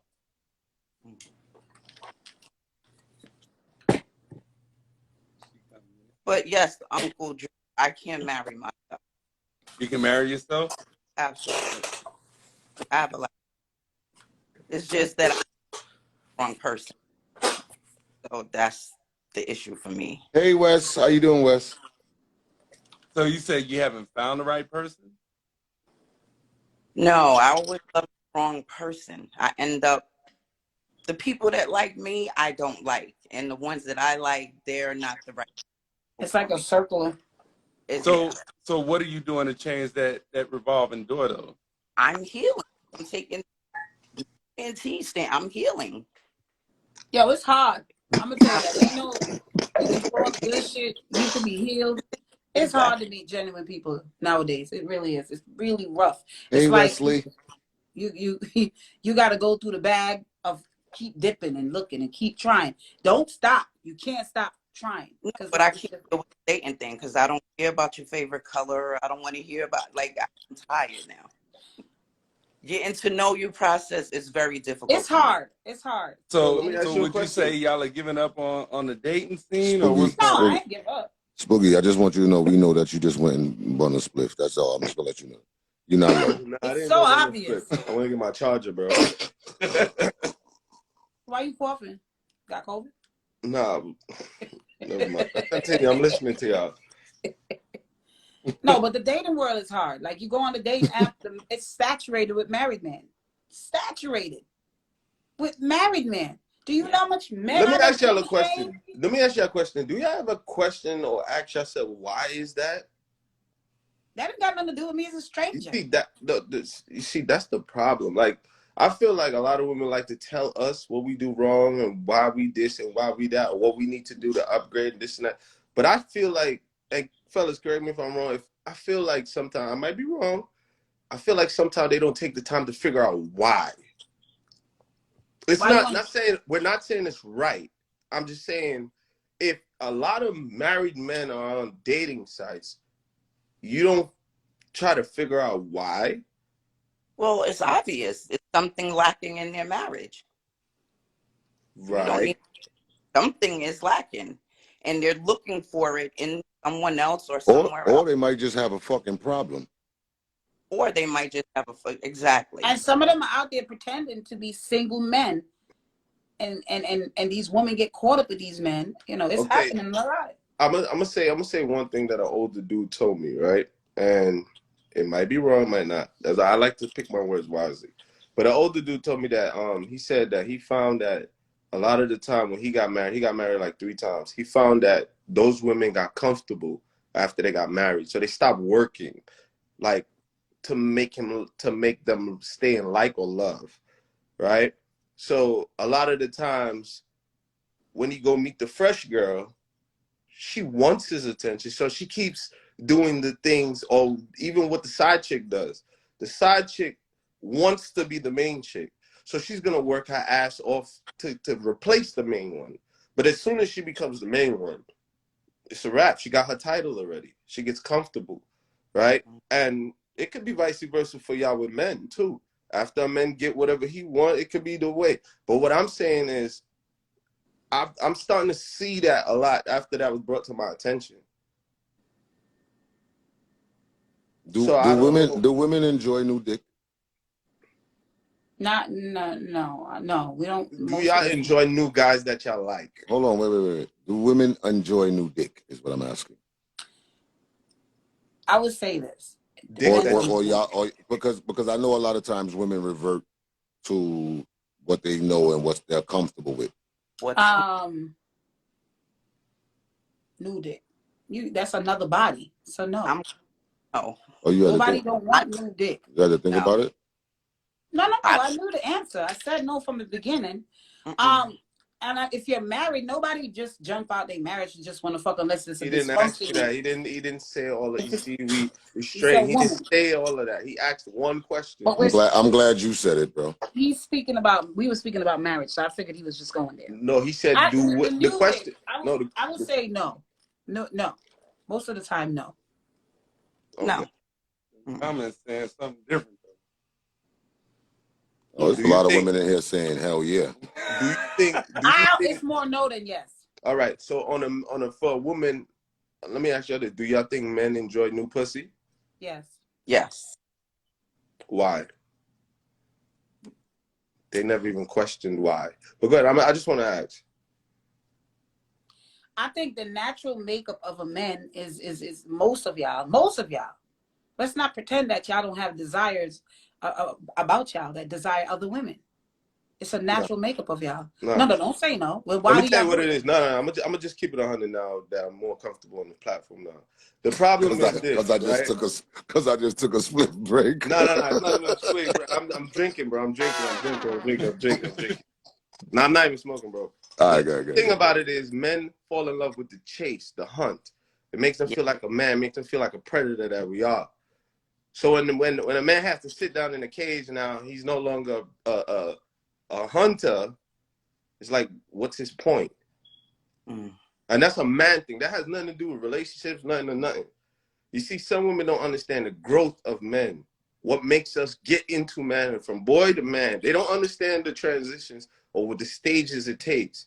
But they just like to tell us what we need to do and what makes them feel good about us. But there's a reason why men like new pussy. It's not even necessarily he wants to keep that woman.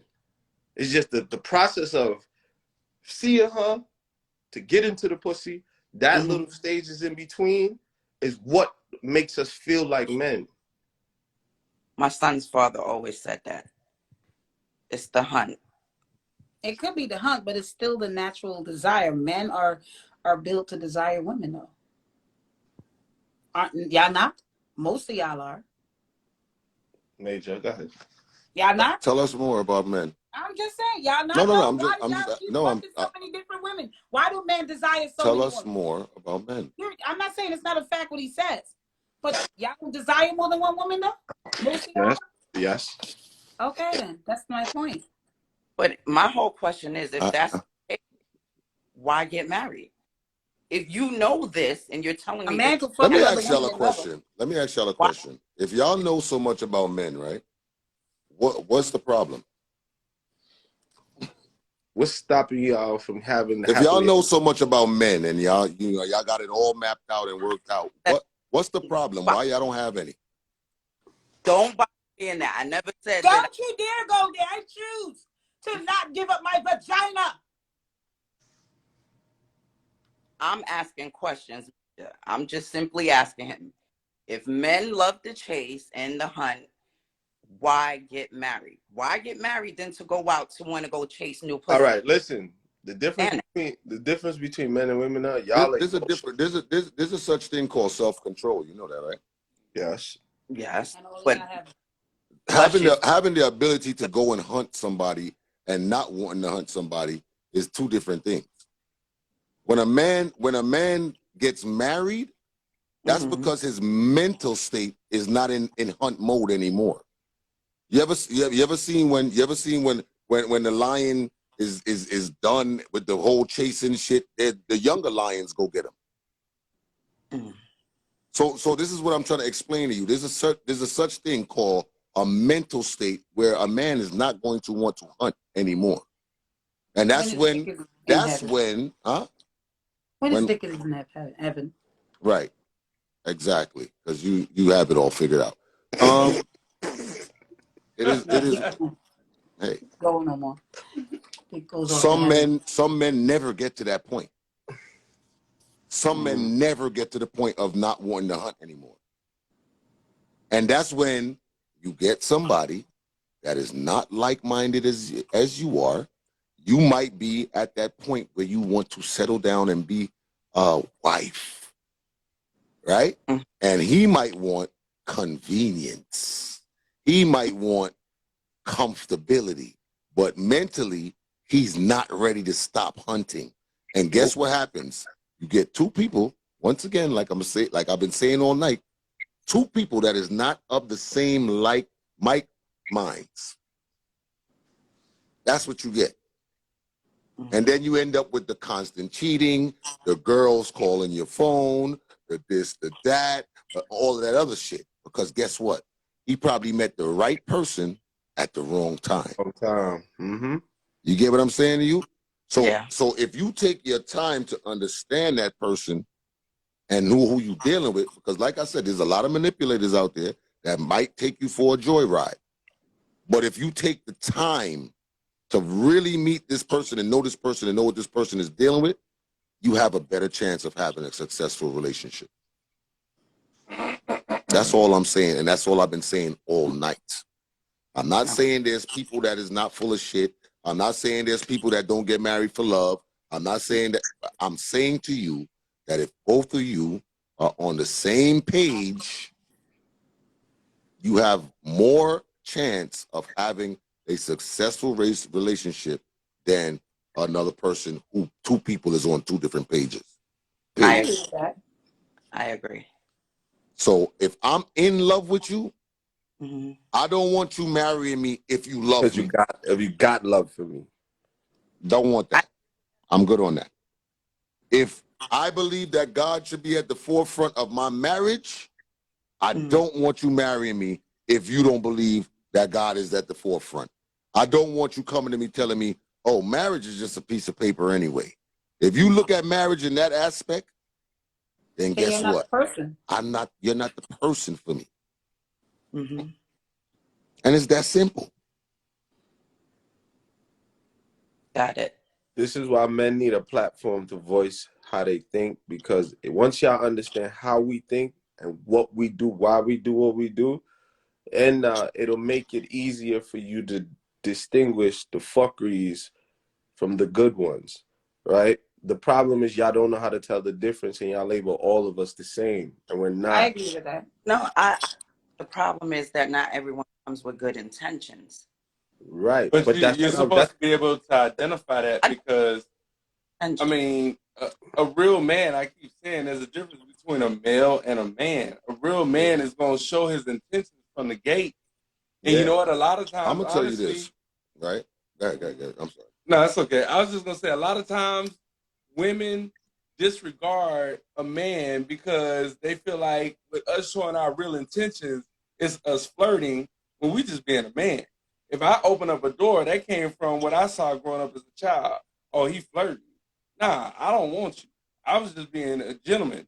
You know what I'm saying? Or if I say, hey, if I see you outside and you pumping your gas and it's 30 degrees and I offer to pump your gas, oh, you trying to holler. No, I was raised under that, so I was just offering. So I stopped offering. I'm like, shit. But guess what? I got married, so I can do it in my marriage. Let me ask all of y'all a question on here. Any one of y'all, including you, Drew, have y'all ever bought a piece of jewelry that was fake, not knowing it was fake? Of course. Anybody ever bought that, like thinking it was a real gold chain, and then have any of you done that before? As a child. All right, so when that happens to you, right, and you buy this chain, and the chain starts getting fake, or it starts turning green, or you look at the color and you realize that it's not real, right? What prevents you from buying another fake gold chain?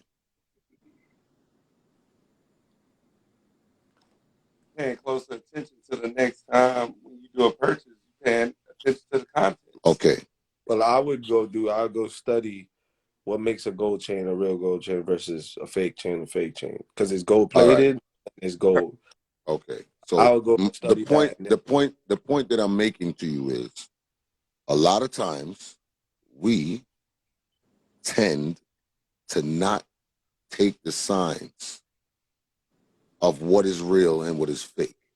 That's true. Guess what? If you buy a fake chain today, it might be looking pretty on your neck for 2 weeks. Yeah. After a while, you get a rash. It start changing colors, all this other stuff that's happening. Same thing goes with us. If you stay around somebody long enough, they're going to prove to you who they are. Yep. Now, it's up to you if you want to take those signs and move forward or move away. That's true. It is up to you. You understand what I'm saying? Some of y'all keep picking the same type of niggas. Some of y'all pick the same type of women and then want to complain when shit go left. They want to blame the majority now. And I'm gonna let you know something. Everybody on the face of this earth is entitled and will make mistakes in life. But if you continue to make the same mistakes over and over and over again, they are no longer mistakes. They are habits. They are habits and patterns. And that's what a lot of people is stuck in. A lot of people is stuck in patterns, and a lot of people is stuck in habits. Things that look familiar to them is where they always go back to. Sometimes you got to step out of the comfort zone. Sometimes you got to walk away from what feels natural and good, because sometimes the way that comfort zone is that toxic zone. Facts. And it might feel comfortable because you're used to it. Doesn't mean that it's good. You understand what I'm saying? So at the end of the day, we got nobody to blame but ourselves. We got nobody to blame but ourselves. And that's just the natural facts of it. You understand? We are all in a place where we don't trust each other, where we don't respect each other, where we don't feel like this person deserves a chance, where this person feels like this person ain't worth it. I'm not going to take that. I'm not going to do this. I'm not going to do that. And we end up alone. Most times they're not even listening to each other. Most times if you and that's the biggest problem. The biggest problem is that we're not listening to each other. Yeah, now, because funny. I could never come on here and tell a woman what a woman wants and what a woman does and what she needs. I can only talk from my experiences. Right. After my experience is done, I got to listen. Because guess what? This woman that I'm dealing with ain't the woman I dealt with before. That's a fact. So I can't throw that old shit on the new person. I can't do that. You got your guards up for somebody who's not even studying that. Mm-hmm. Your guard is up, high up, for somebody who's trying to get in. Somebody who might be the right person. But your guard is so high up and your standard is so high up now that this person can't even help you along your own journey. He can't even help you. Because now what happens is he starts to see that. You guarded, you this, you're not giving me a chance, you short fuse, you this, you that, all of that. Now, what happens now is the desire ain't there no more. Especially if a nigga value himself. If a nigga value himself, it's like, why must I come and play cleanup? Not even why must I play cleanup. Do I deserve this? Facts. Do I deserve to pay for somebody else's heartache and problem and stress that they put on you? Do I deserve that? No. Why should I be looked at as a category instead of an individual? And that goes both ways for men and women. Because men do it too. Men look at women and they be like, oh, she's this, she's that. Oh, she thinks she high maintenance. She thinks she this, she thinks, oh, she thinks she the shit because she got her shit together. No, that's your own problem, bro. Yeah. Because you ain't got your shit together. It's your own problem. Yeah. Because you inferior in your mind. She might not even be looking at you as inferior. But you feel that way. So you start bringing that shit off on her. Yeah. So this is where the disconnect is. We all been hurt. We all been through some challenging times. We all trying to bring ourselves back up, make positive income, make positive decisions. And once we get to a place where we feel like we got something in our hand, once we feel like we got something that is ours, that we worked and bust our ass for, we don't want to let it go. No. We don't want to share it, and we don't want to let it go. So you know what happens? The person who might be the right person for us might be like, babe, let me get this for you. No. You can't take this. I built this right here. This is mine. I built this. You can't get this. Babe, I'm going to take care of it. I'm going to put it in the safe for you. No, you not. Because if you put it in the safe, I don't know what's going to happen with it. I know where it's at right here. And I'm going to keep it right here. So now you making him feel like he the enemy. Or useless. I'm the enemy now. Yeah. Now I don't even serve a purpose in your life. Facts. Nigga, useless. Because I'm naturally trying to do what human nature told me to do. Right. You understand? So that's why we gonna have a difficult time trying to find that relationship, trying to find that marriage, trying to find that right person. You're gonna have difficulties. It's gonna be there. It's gonna be there. And that's why when you do find that, and when you do got that, you gotta cherish it. You see, a lot of times when we get into relationships and we get engaged and we get married and all of this stuff happen, sometimes we tend to forget what road we went down to get that in the first place. We forget because the challenges come along. So when the challenges come along, we start forgetting all the nights we was on the phone for hours, all the trips we took, all the dinners we went to, all the compromising we had, all the conversations that we confided in each other in. We forget all of that when the challenges come around. Now it's, oh, I don't need this bullshit. This shit is bullshit. I don't need that. I don't need it. That's why you got women practicing abstinence, and you got men that's not with the bullshit. I'm not trying to fall in love, the this, the that, because guess what? We at a place now where we done came from years ago, long time ago. We done came from that place. But we forgot how we got here. You understand what I'm saying? So always try to remember, and that's why I talk about relationships. When I talk about relationships, I talk about the value of the relationship. The value of it. Yes, we're gonna go through problems. Yes, we're gonna have our disagreements. Yes, I might sleep a night out of the fucking bed and sleep on the couch. Yes, that might happen. But we value the relationship way more than to just throw our hands up and say it's over. For a temporary feeling. Because I respect what you bring to my life, and you respect what I bring to your life. Yeah. The moment we lose that, we done. It's over. Yeah, I learned from, my past relationship that if I want D to be happy, I can't relive or mimic the stuff that went on in my past relationship because it was real toxic. You know what I'm saying? And so, and I was the one that was, catching the heat. Like, the chick was doing this and doing that. And I'm like, damn, you said earlier about looking for,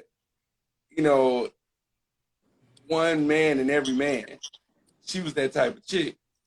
You know what I'm saying? And I don't know if y'all have ever heard of the 80-20 rule, but I asked her about that once before. Do I give you 80% of what you want? And are you willing to take or be okay with not having that other 20%? Mm-hmm. She said, well, it's about 75-25. I was like, okay. But she was still looking. Yeah. Right? So I always say to myself, and I say this to this very day, I keep it live in my relationship because I don't ever want to leave gaps or room for somebody to feel like they got to weigh in on either side. So we hang out together. We keep it fresh. If we start getting boring or whatever, we go do something new. That's what you got to do. And for those that are looking for relationships, like, shit, you got to check yourself first. Don't go into a relationship trying to check the other person if you have not checked yourself at the door. Like Dude said earlier, if you've not looked into the mirror to see the person that you got to live with for the rest of your life, and you trying to look at somebody else to see what they got to offer, it's a problem. Well, I'll tell you this. Through hurt brings value. Of course. See that. Right? And I'm going to tell you this right now. With all of the shit that all of us been through, every last one of us on here, including Drew, could talk about what we've been through.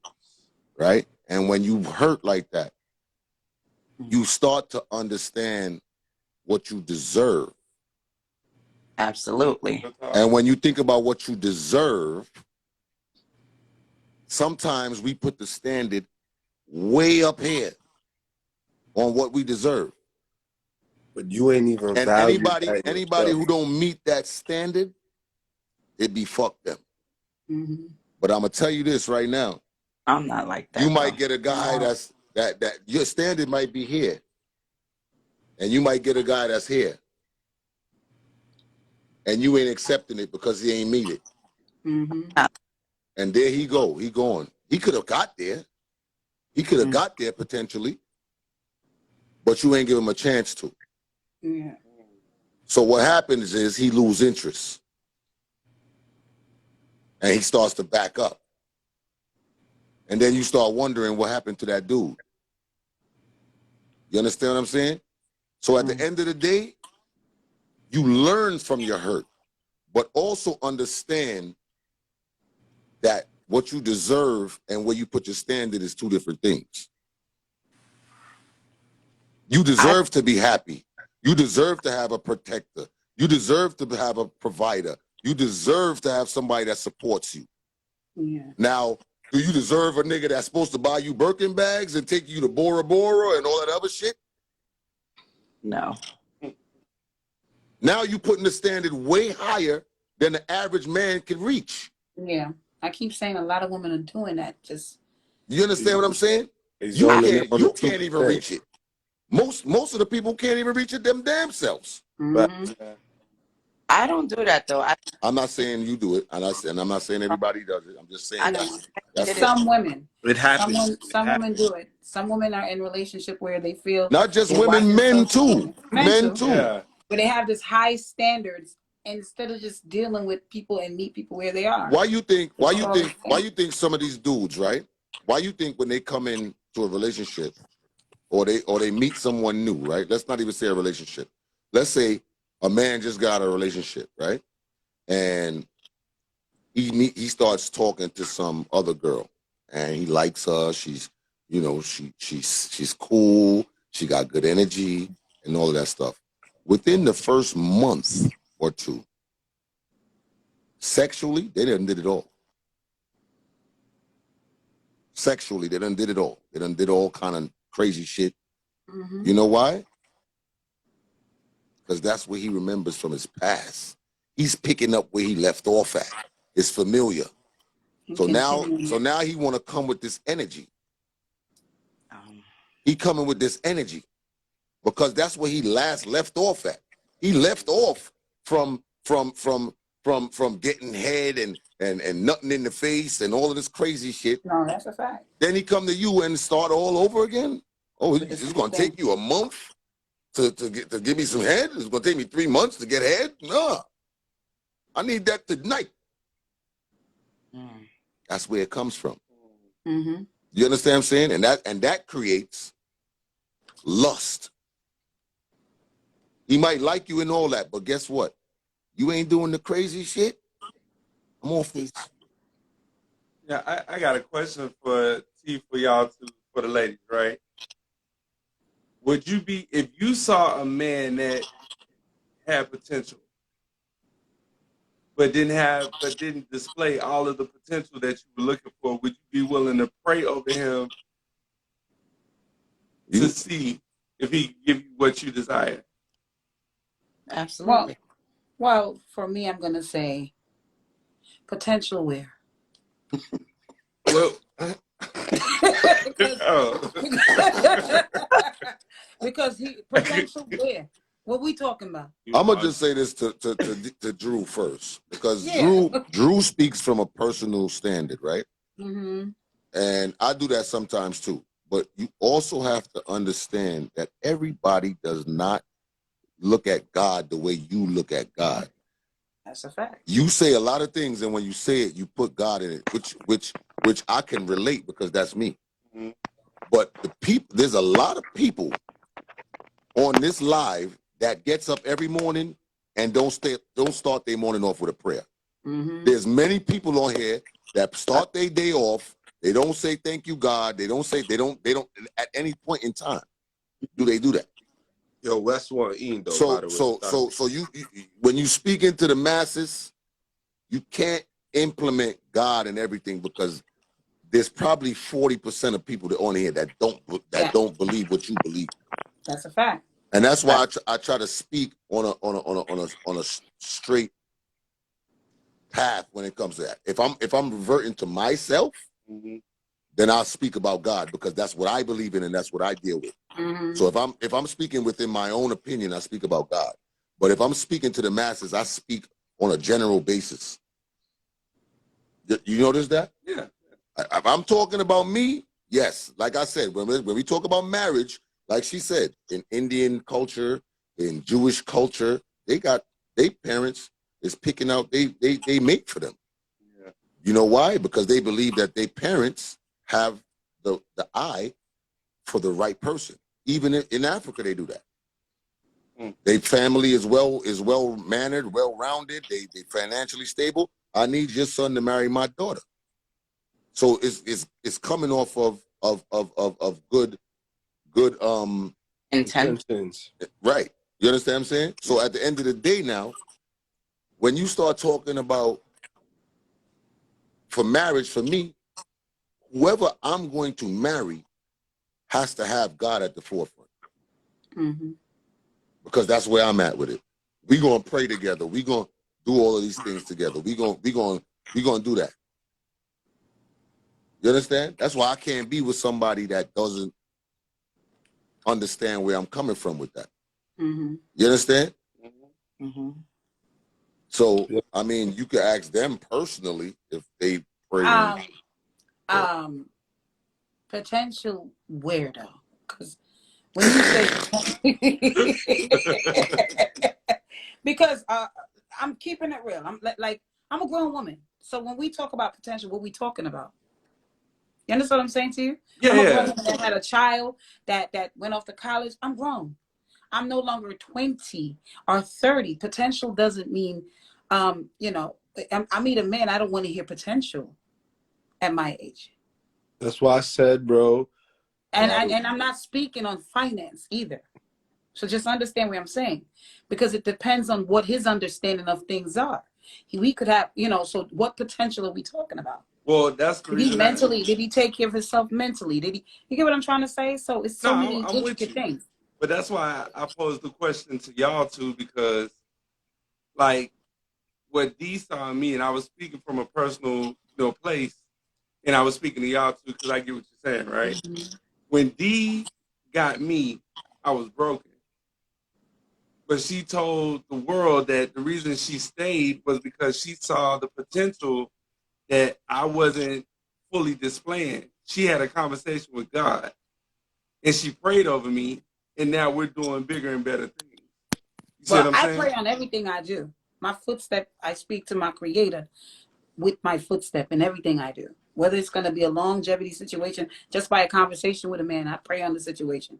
The thing is this, when I speak on potential, what is he doing with himself? Is he somebody that, and broke, any one of us could be broke financially. Because I'm not talking financially. When I look at the potential and you're saying potential, where's that person mentally and emotionally? I'm not willing to just go for potential in a human being. Well, I You get what I'm think, trying to say? yeah, and I think with her, it wasn't just the word potential. There was action with that, but it was she knew that I never really had anybody on my side to believe in me to help me get to the other side of the Okay. potential she saw. You see what I'm saying? Because I get what you're saying. A dude walking around at 45, 50 talking about he a rapper. Sweetie, I'm gonna let somebody else in. All right, sweetie. You understand what I'm saying? You get me, bro. I appreciate you for calling in. Thank you. Yeah. All Because right. I could meet a man that's a rapper at 39 saying he's a rapper and oh, well, he got potential. I ain't got time for that. I ain't got no time for that. And a 39-year-old rapper? What? Good Yeah. night, sir. So that's what I'm saying. Potential where? Where we at in our lives? I feel you. You know? I think that when we talk Hey, about Wes. what's up, Wes? I think What's that up, bro? I think that when we talk about potential, we talk about potential of being a better man than you are. And that's the same thing that I was talking about earlier, right?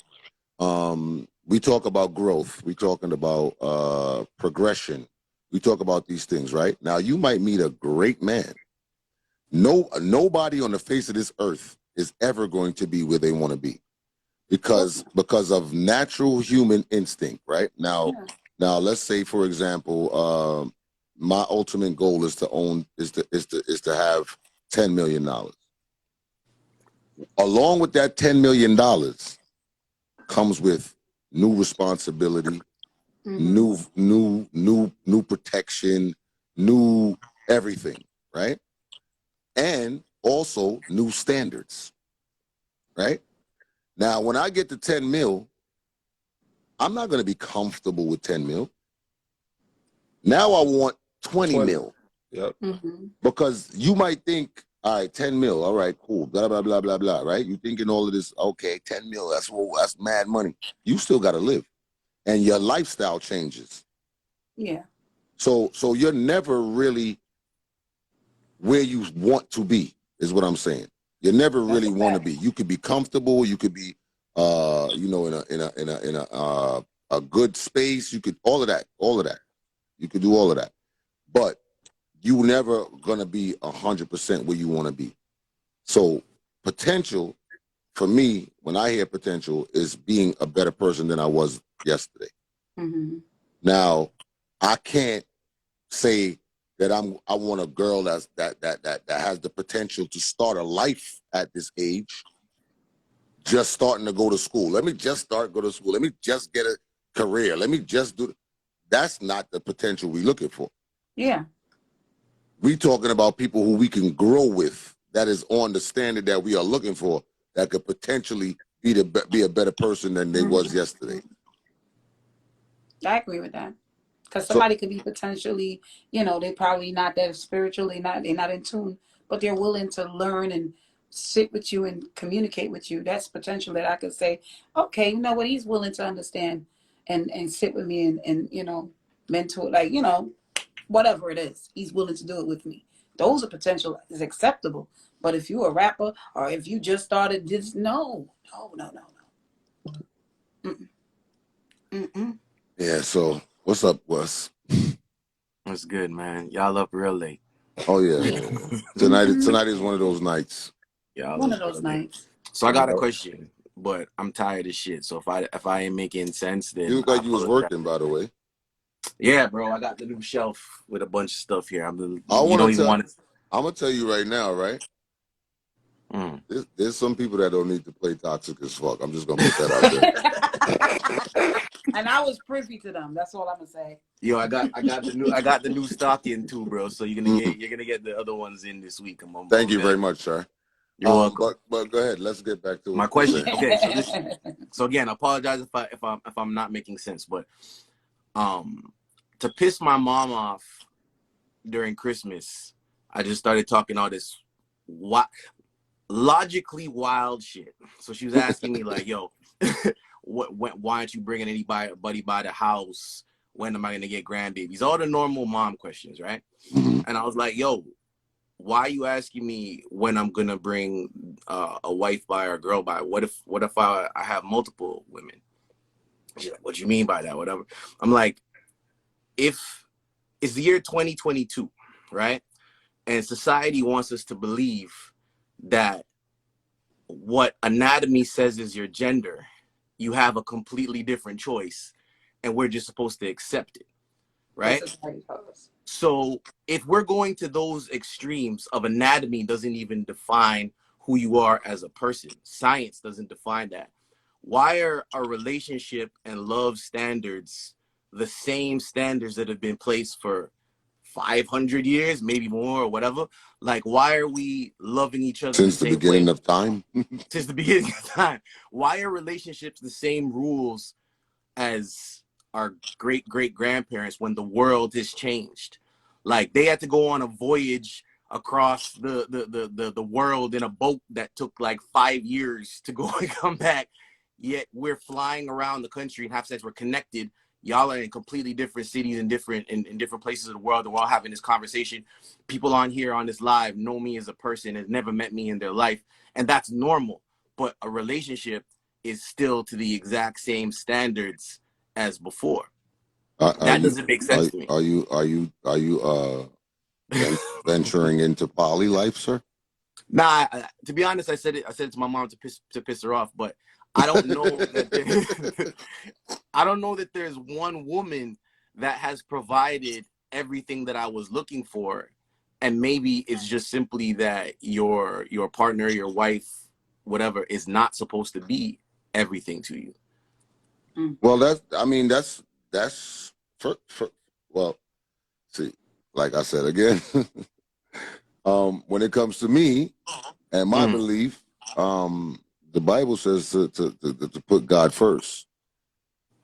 You understand what I'm saying? So all that you're not supposed to be looking for everything in anybody but the Most High. Correct. And the Most High will guide the two of you together, right? Correct. So now what I am not, she would be, and what she's not, I will be, right? Mhm. So at the end of the day, I'm not looking for a perfect person to be with. I'm not looking for a robot to be with. I'm not looking for somebody who's going to obey my every command or whatever the case may be. I'm not looking for that. I'm looking for somebody who could bring different ideas into my life. Things that may not make sense to me right now may make 100% of sense later on in life. You That is understand what true. I'm saying?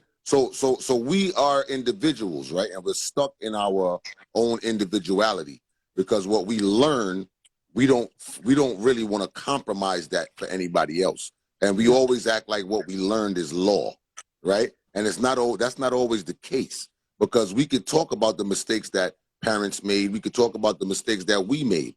Does that make us bad people? You understand what I'm saying? That doesn't make us bad people. What that actually makes us is growing creatures, because you learn from your mistakes and you switch it and you change it. So for me, I to be honest with you, when it comes to even like polygamy, right? Yeah. I don't know if I could sustain that type of situation, because for one, I love hard, right? Mhm. And when I love somebody, I love that person. Mhm. I can't love that people. You understand what I'm saying? I'm gonna love somebody more than I love the other. I'm just telling you that right now. It's gonna happen. It's gonna happen, right? And at the end of the day, do I want to bring somebody into a situation where they're getting less of me than somebody else? Because this, you understand what I'm saying? So No, I get it. But let me float a concept by you. Mm-hmm. Like, first of all, we're born sinners, right? Mm-hmm. And we repent for our sin. We confess. God forgives us. There's no sin Confess to who? to God. Oh, okay. Yeah, not the priest. Okay, yeah, because like I said, yeah. So I'm gonna try to speak very general without going in specific. But I'm just saying that first, like, there's no, all sins are equal, right? So the fact that we have premarital sex is pretty much the same as having multiple wives. The fact that we have children out of wedlock. How do you get that? Premarital, all sins are equal. Right. So. Oh, okay. You mean on a sinful standard? Okay. Yeah. From sin to sin, right? Mm-hmm. Then we also accept the fact that we have children out of wedlock, right? Mm-hmm. So, and that's just what it is. We have the children. We love the children. You move on with your life in terms of potentially finding another partner if that partner didn't work for you. But you're still a father to your children. You're still a mother to your children, right? So why is the concept of having a better partner to have kids with and a better partner to love and be in a relationship with, why is that so crazy when we are already doing it by accident? That's a good ass question. Well, I think if we do it by accident, it's fine. I'll say this, right? As the world progresses, the Bible, because I think that's what we're going off of, right? We're going off of I was waiting for you to bring that up. We're going off of the Bible standard, right? So we're speaking on the Bible standard, right? Which is a book, that manifests itself. Okay, it manifests itself naturally, but the times change. Okay, we're not walking around with donkeys and horses no more. We're not living in stables. We're not doing none of that stuff no more. Miracles are not happening like that, like at one point in time or whatever the case may be, right? So let me just say this. As life progresses, times change. And as the time change, we have to be able to adapt with the change, right? Mm-hmm. Now, you could build a house 10 million different ways. However, the standard of building a house is always going to be the same.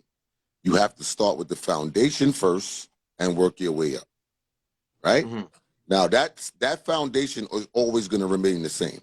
Now, do we build a house the same way they built it 10,000 years ago? No, we changed it up. Now we got machinery. Now we got different, easier ways, better ways, and all of that other stuff, right? So you adapt to the change. So the change is once upon a time, women or men didn't care about what was good pussy and what was bad cock. The reason why was because once upon a time, biblically speaking, we were all virgins. And you didn't get married. I mean, you didn't have sex. You didn't have sex until you was married, correct? Yeah. So you wouldn't, if you never had sex before, you wouldn't be able to tell a man, oh, you got a little dick. You wouldn't be able to tell a woman, yo, your pum pum no good, because you never experienced it before, so you wouldn't know what that feels like, right? Now, as time changed, we move on where people are having sex out of wedlock. Then it turned into people are having children out of wedlock because of that, because of the sex. Now you got children because you can't be a mechanic without dirty hands. So, you know, that happens. So now we're at a place where, all right, for example, a woman told me the other day, she's like, I'm not having sex until I get married. What?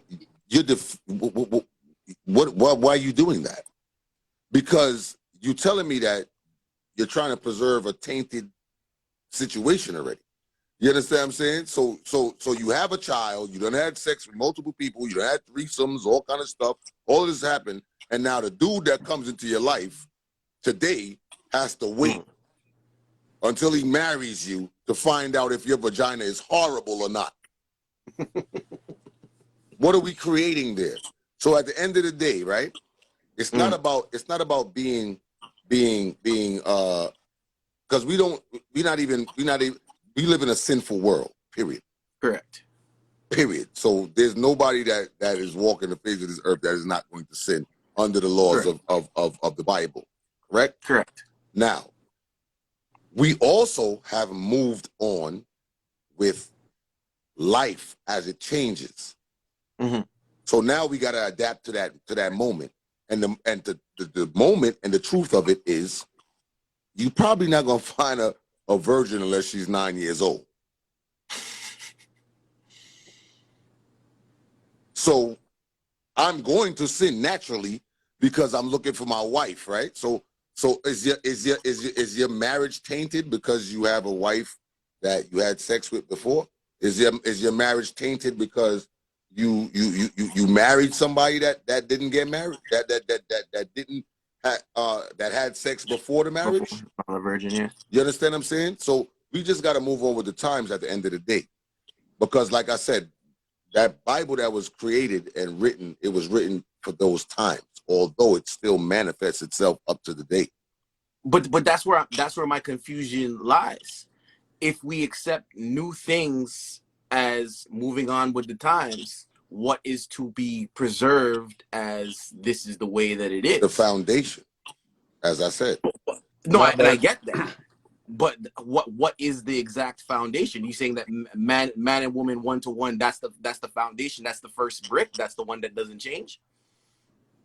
I would assume or it's unconditional love and providing. You know? I would say this because even listening to what Wes saying, honestly, technically, if you look at even in history to what's going on present, women are more open to other ideas now versus you look even 10, 15 years ago. So even with the idea of poly, a lot of girls are naturally open to that. You know what I'm saying? Not naturally, my bad, let me take that back. Are a little bit more open to that, right? Because if you look at what's going on, there's a man shortage right now. And a lot of women are turning on to each other. So that's already, if you want to technically say it, that's another brick, adding another brick. It's just missing a man in that equation. So women are naturally doing the thing, but you see, they're still locking it down to one-on-one. But it's still an idea that's a little bit more open, but it's in a modern time, right? Because, like, but what about when the man was able to have more than one wife, and all of those things were happening then? Right, but it goes back to like even what Major was saying. Back then, it was a virgin thing, right? So you wouldn't really. And then too is either you gotta remember. Not only the virgin thing, Sodom and Gomorrah happened where they were having all kind of sex.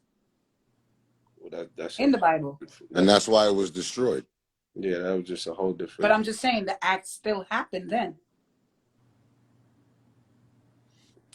My whole thing is like I'm not really floating with the poly thing where I have multiple women that I treat the same and I'm just in a bunch of relationships. But I will tell you that I'm starting to think about a partnership for a child where it doesn't necessarily have a romantic element to it. It's just that you're on the same page that I'm on, and although we might not be together romantically or we might not be in a full relationship, it makes sense for us to have a child because we both have similar morals, we both have similar standards, and this relationship thing with other people just isn't working out. So I prefer to, rather than have an accidental situation with someone that I don't connect with on that level, to it's damn near a business arrangement. So who's saying? You know what I mean? but who's saying there's something wrong with that? No, I'm just floating it out there. My mom said there's something wrong with it. Because we already went bad. We already went wrong already. So yeah.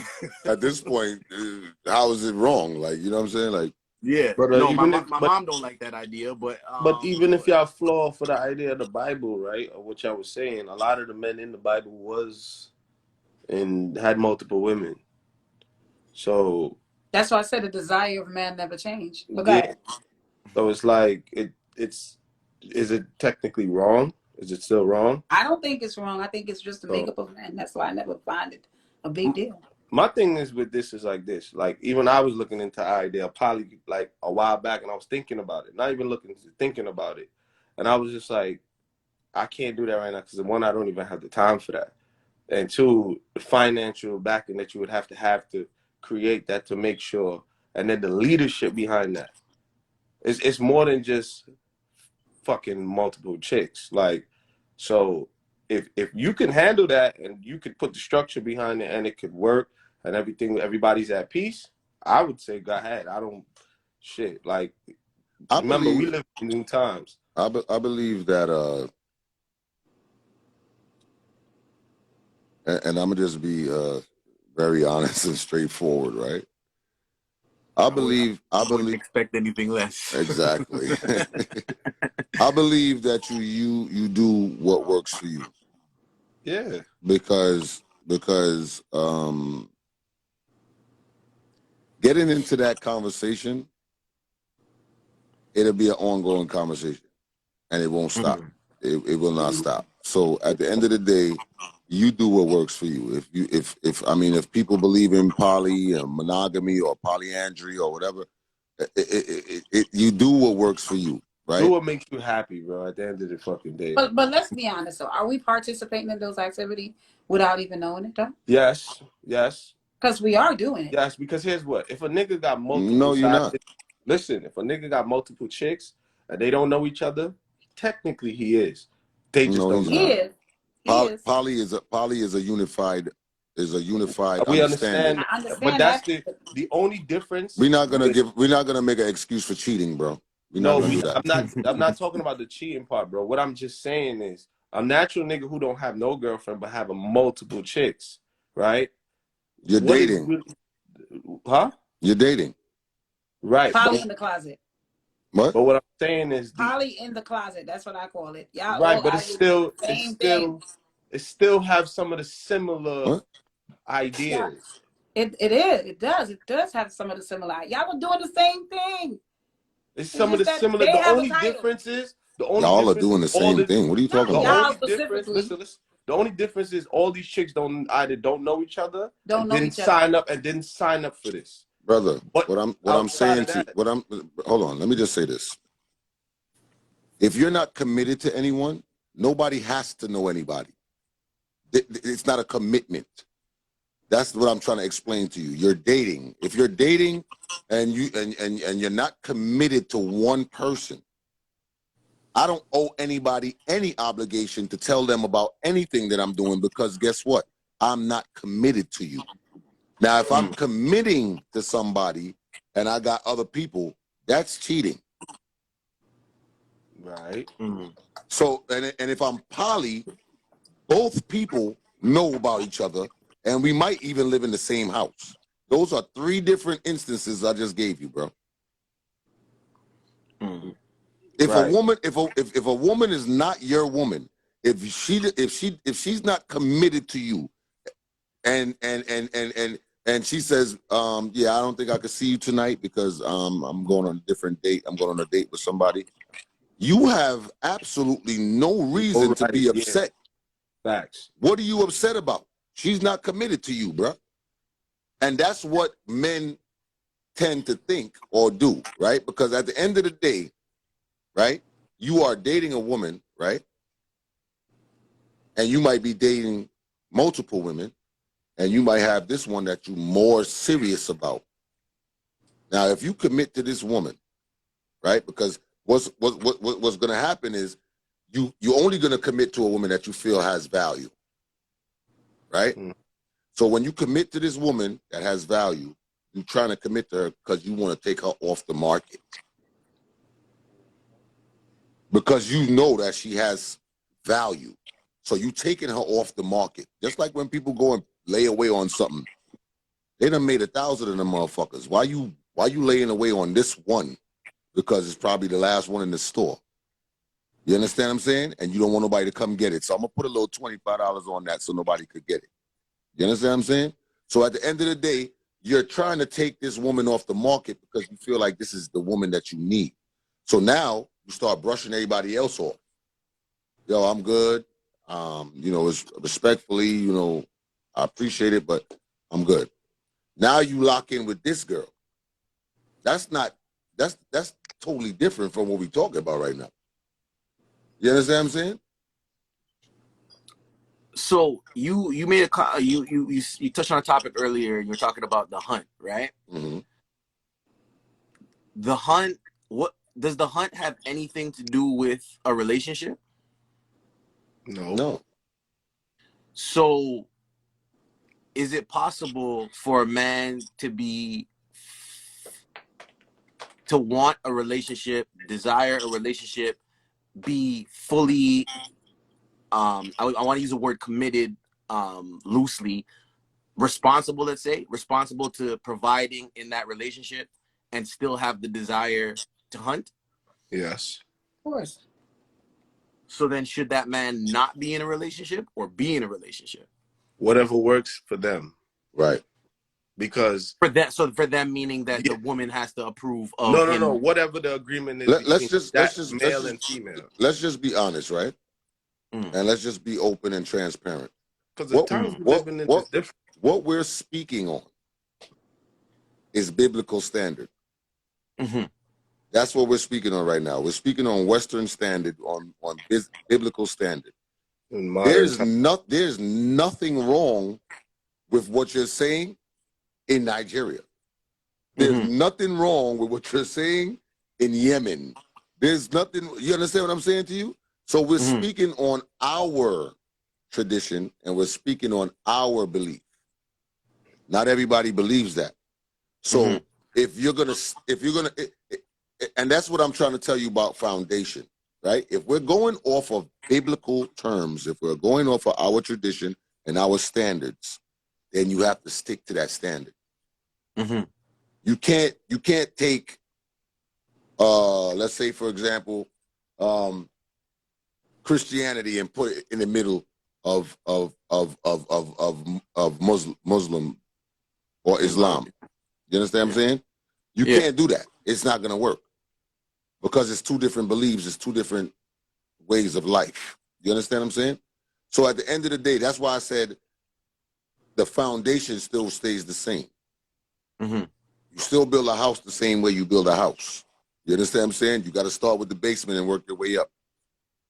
You get what I'm saying? So at the end of the day, we're speaking off of biblical terms. Do you get me? And that's why there's so much tension in the world, because of the difference of beliefs. That's why you got Tel Aviv and Pakistan warring and this one warring and that, because the difference of beliefs. Because everybody's fighting for what's right, but everybody's not fighting for what works for them. Everybody want to push this on everybody else. That's why I don't have those kind of argumentative conversations about religion or politics and those type of things, because guess what? You're going to believe what you believe. And if you was raised in that, there's nothing I'm going to tell you that's going to change. You can hear my Or, ideology and you can listen to what I'm saying, but it's never going to make sense really. or even on another level, if that's where your happiness lies, bro, who am I to tell you to not chase your happiness? If Well, being, go ahead. go ahead. No, No, I was just saying, like, I'm gonna keep it all the way 100. Like, a lot of there's a lot of conflict between happiness and what's right with God or what's right with religion a lot of times, and we tend to chase the things that make us happy, or like, you know, the more immediate pleasure, and kind of lose off of what we know is right and what we know is with God. The more questions that we have usually is because we're straying further and further away from religion or from God or from the things that we know are morally correct. So a lot of the times the gray area is the things that are not morally correct that we've accepted as the norm. And because we've made that acceptance of the norm, now we're having this battle between what we think we should be doing, but what we're comfortable doing because everybody else is doing it. You know why? Because everybody's trying to change the plan. Everybody's trying to make The foundation. everybody's trying to change the foundation and make it feasible to their lifestyle. And that's where you go wrong at. You understand what I'm saying? You go wrong that way.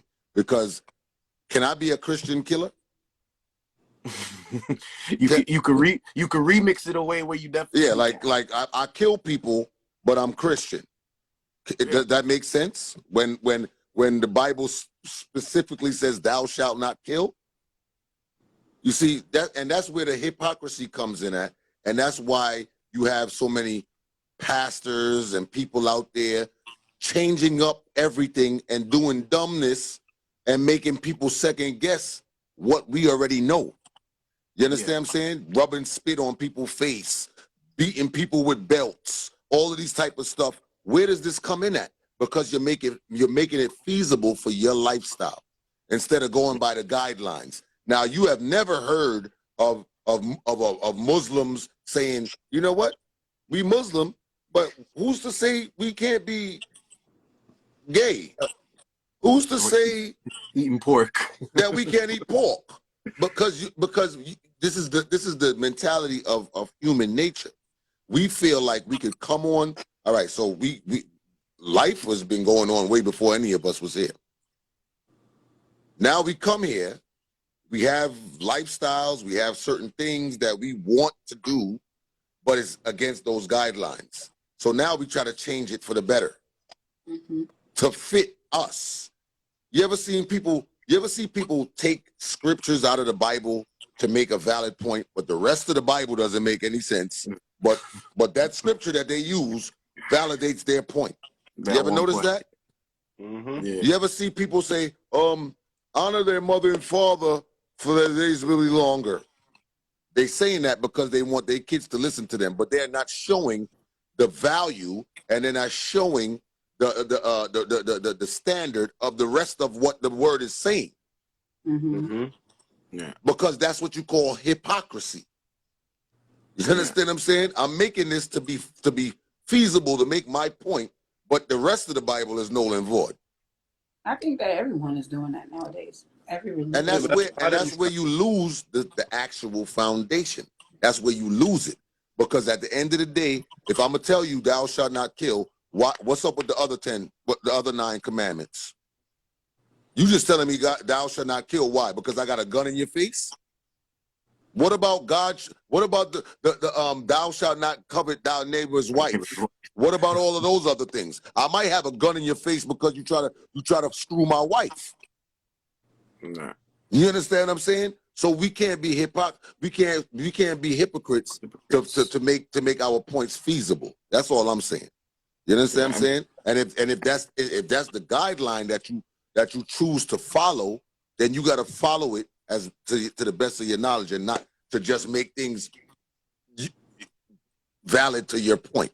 You understand what I'm saying? The guidelines that we normally follow is what's in mainstream media.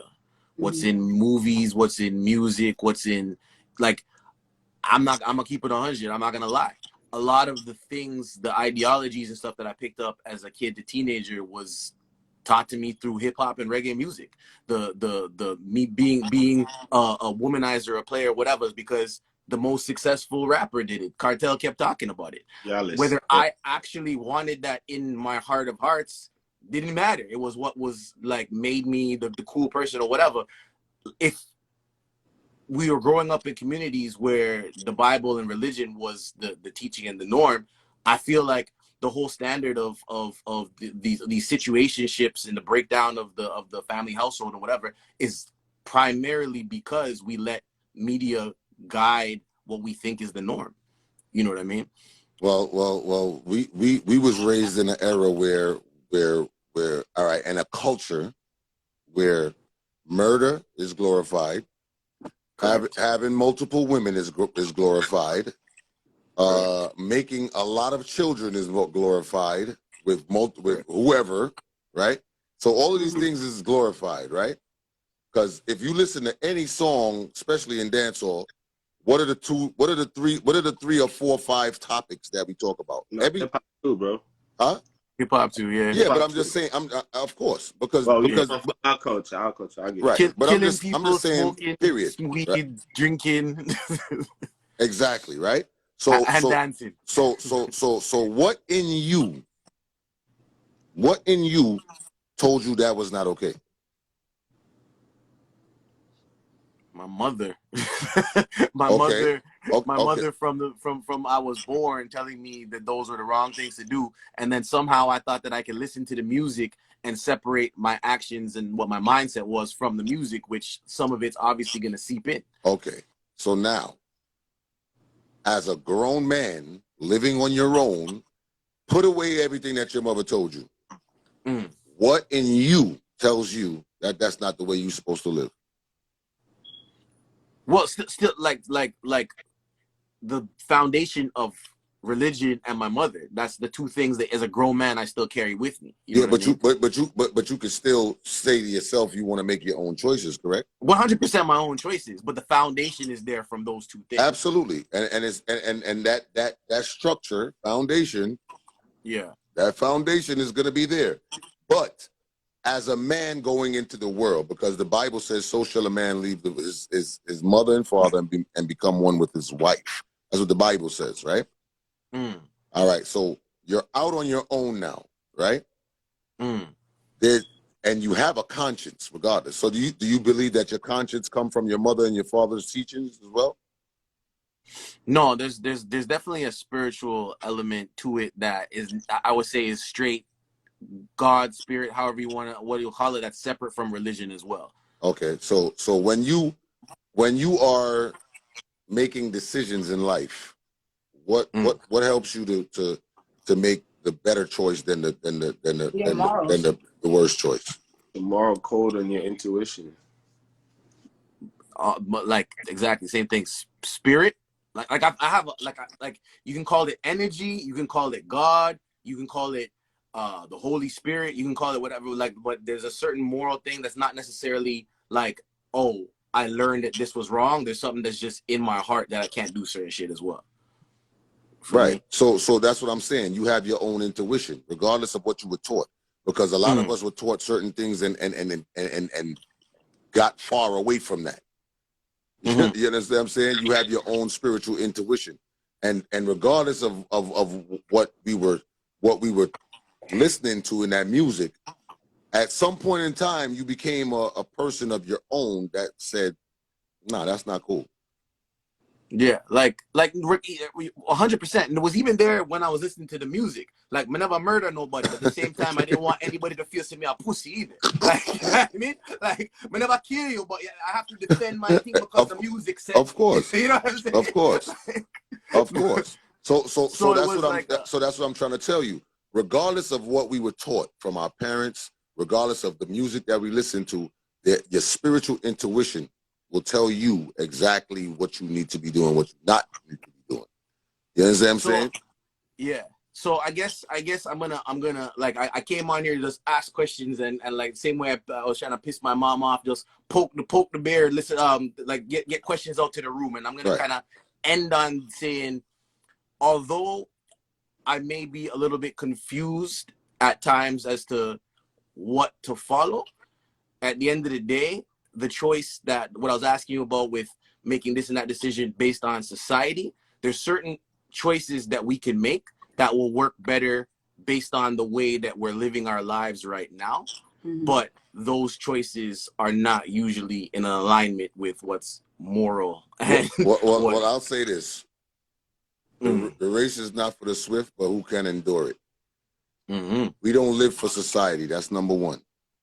That's important, because you even said it the last time in the polygamy talk. If we could bottle up clout and sell that shit, we'd be It's hard. billionaires. It's hard to have an understanding of your own self-consciousness when the whole crowd is moving in one direction. But guess what? At the end of the day, you lose yourself trying to follow the pack. You're gonna always lose yourself following the pack. Guess what? The only person that knows where they're going is the leader of that pack. If there's 10 sheep, I mean, if there's most time when you see sheep, you see 30, 40 sheep walking together, right? Who's leading? Shepherd. Depending on what you're talking about, but yeah, most times it's If there's no shepherd and you just see them walking, who's leading? one in front. They all moving in a motion. They don't even know where they're going half the time. Whoever in the front. They don't even know where they're going. Yeah. If one sheep was to look and say, yo, I don't know where we're going, but there's some grass over there that I could graze over here. He looked like the odd one, but at the end of the day, he making his own moves. So you can't move with society all the time. Sometimes you have to hold some type of standard and hold some type of moral and value and self-consciousness within yourself. Because all of us have that consciousness within us. God, Yeah, but most people don't get to when God said he made us in his image, Mm. he made us with a spiritual connection to him, the Most High. You understand what I'm saying? And I don't need a pastor to tell me that. You understand what I'm saying? Because I know I am of him. I was created from him. Or it, or whatever you want to call it. But I know what I call it. You understand what I'm saying? So at the end of the day, you have to know how to tap into your spirituality and to your own self-consciousness. You understand me? And I'm just not the person that's gonna come onto the earth and try to change the foundation of how things were 2,000 years ago. Like I said, the times change. Yeah. We are sitting on a phone right now talking to the world. 20 years ago, we couldn't do that. But the value of communication and the first person who discovered a phone, we wouldn't have this if he didn't discover that. You understand what I'm saying? So the foundation is always going to stay the same. So for me, I try to stick to the foundation. Yes, the times are going to change. The world is going to change. All of that is going to change, but I try to stick to the foundation of what I know and believe to be foundation. That's what works for you, bro. Yeah. That's how I would say, because right now in the times we living in, bro, you just got to work with what works for you. Individually, because honestly, we can't control the whole world. Not possible. And that's why I can't look at the whole evolution thing, where we once were monkeys and we turned into humans, and I can't live by that, because if that's the case, what goes around comes around, and everything that has happened in this world has happened more than once. And let me tell you something: I've never seen a monkey or a gorilla turn into a human. Might be wise, they're still monkeys and gorillas. That's just what it is. I was created by a higher force and a higher being. And to but be, we are evolving. and to be honest with you, I deal with what works for me. You feel me? And I've always got the signs. I've always got the testimony to talk about how my creator is real. You feel me? I've never had to second guess it because the testimony is there.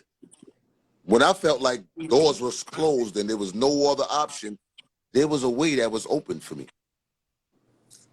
Yeah. Based off of my glorification, based off of my praise and all of those other things. That's what has been the outcome of that for me. So, I mean, if kicking a dog in the ass works for you, then keep doing it. But I know what works for me. Yeah, I know that the creator exists. I know that God exists, but I don't always necessarily know what he wants me to do. You know what I mean? I'm constantly trying to have conversations, but I don't know for sure when he responds, and that's a lot to do with just the when the lines are blurred with the path that I'm on versus what, you know, like sometimes even when you chase money or whatever, you don't know if it's necessarily the most moral way or in alignment with what he wants. I could tell you something right now. Mm. If you're chasing money,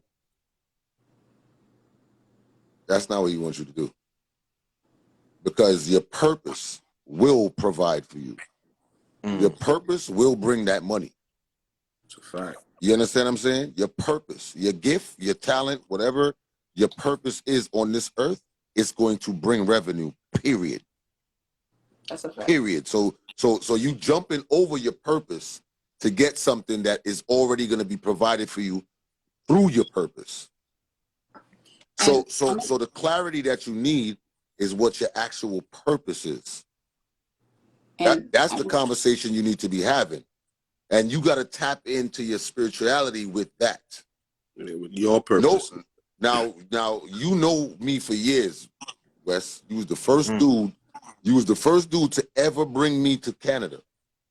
When I was busting my ass, going down under tunnels and doing electricity and all of these other things, when I was doing all of that, and I got laid off from my job, when I took that leap of faith to become a comedian, I didn't know what the hell I was doing. I didn't know how I was going to provide for my children. I didn't know what the outcome was going to be, but I know that I felt it.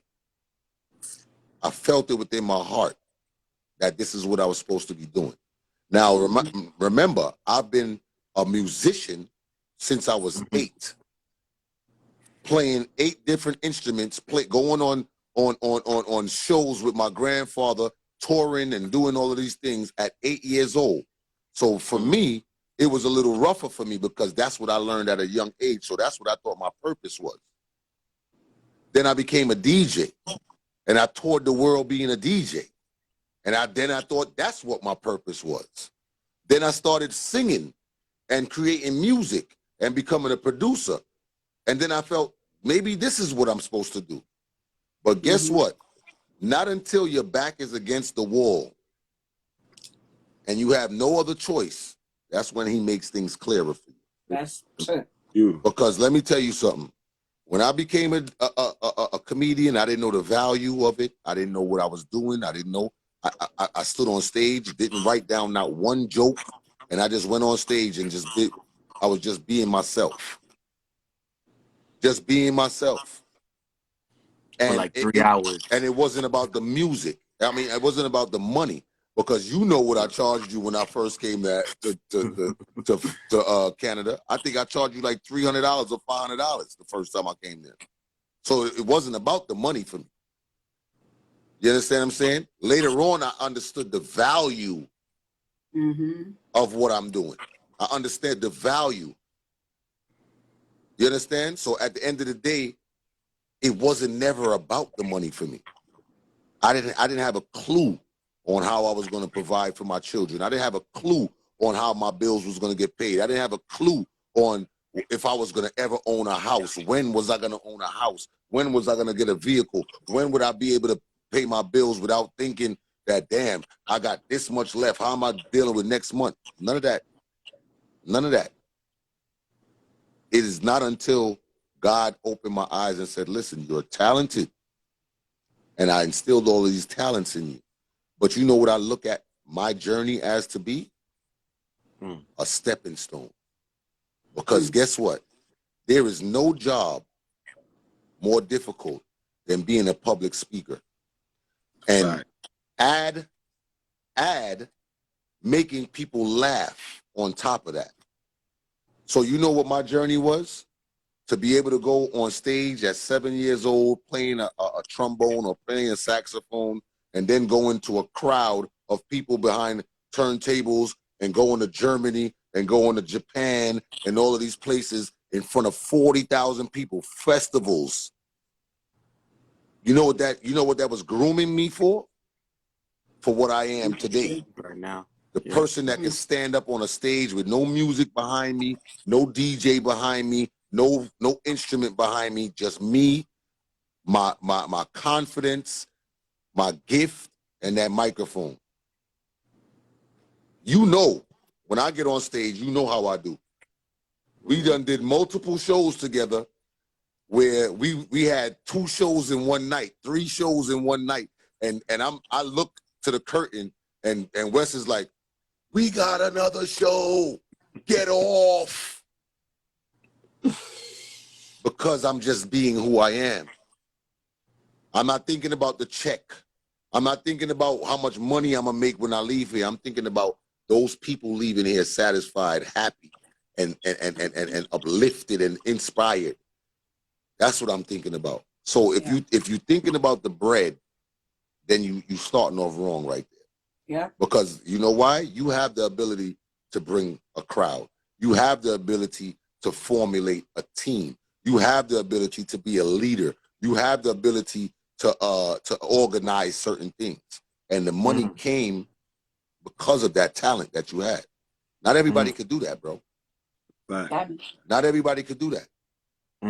You understand? Yeah, what I'm saying? and that's exactly like you're getting back to exactly what the point was, where it's like there's certain points when you could be walking in your purpose, but that's when it gets convoluted between, like, because you get used to getting money, now you might be doing certain things that's outside of your purpose for the bag, and it gets confusing at that point, because you know what I'm trying to say, like that's Let the bag grow. Let the bag grow. Don't worry about the bag. That's going to come naturally. Guess what? Guess what? You as a proprietor, your purpose might be to continue doing that. But guess what? It might be on a different level now. Maybe you need, you understand what I'm saying? It needs to be on a different level now. Your structure was built by what you created already. Now you might need to be on movie sets. That's the foundation. You understand what I'm saying? Now you need to be going into theaters and stuff like that. You understand what I'm saying? So I mean, and I'm just putting it out there, but at the end of the day, that's between you and the Most High, and you got to make that connection with Him, and understand your purpose, but never lose the sight of your purpose, because He gave you that to provide for you. Yeah. No, and like you said, like with there's the connection with God, the Holy Spirit, your conscience, whatever you want to call it.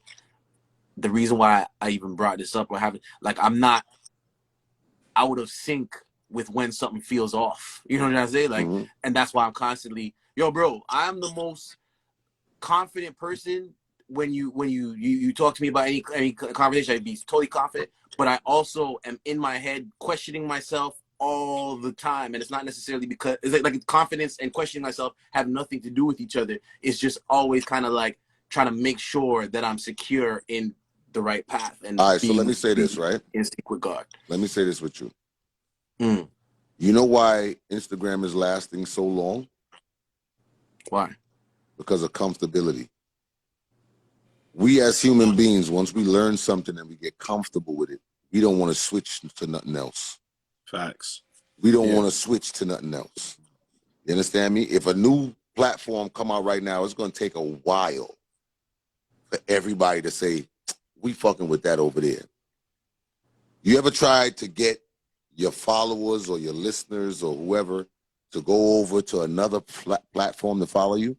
Yeah. You ever tried it? You ever try to send people over to YouTube? Hey, go watch my YouTube video. No. I have 101 followers on YouTube. I'm here right now. This is where I'm watching it at, sir. Yeah. which might be just to press 2 different buttons. 2 buttons. And open another app. Comfortability. Right? And when we get comfortable, that means that you have leveled up on that chapter already. You see, when you start feeling the uncomfortable feeling, that's your new level right there. Mm-hmm. That's your new level opening up.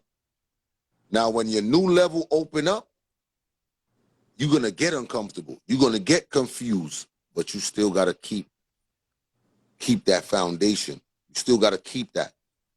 Because guess what? Now I'm uncomfortable. Now it's a reset button. Although that is already done. This new chapter is going to bring new blessings. That's a fact. It's going to bring whole new blessings. Like you just got to identify that. So when you feel uncomfortable, it's because your new chapter is ready to open. You just got to go to it. Like Wes, like right now I'm uncomfortable because I'm skinny. I'm slim thick.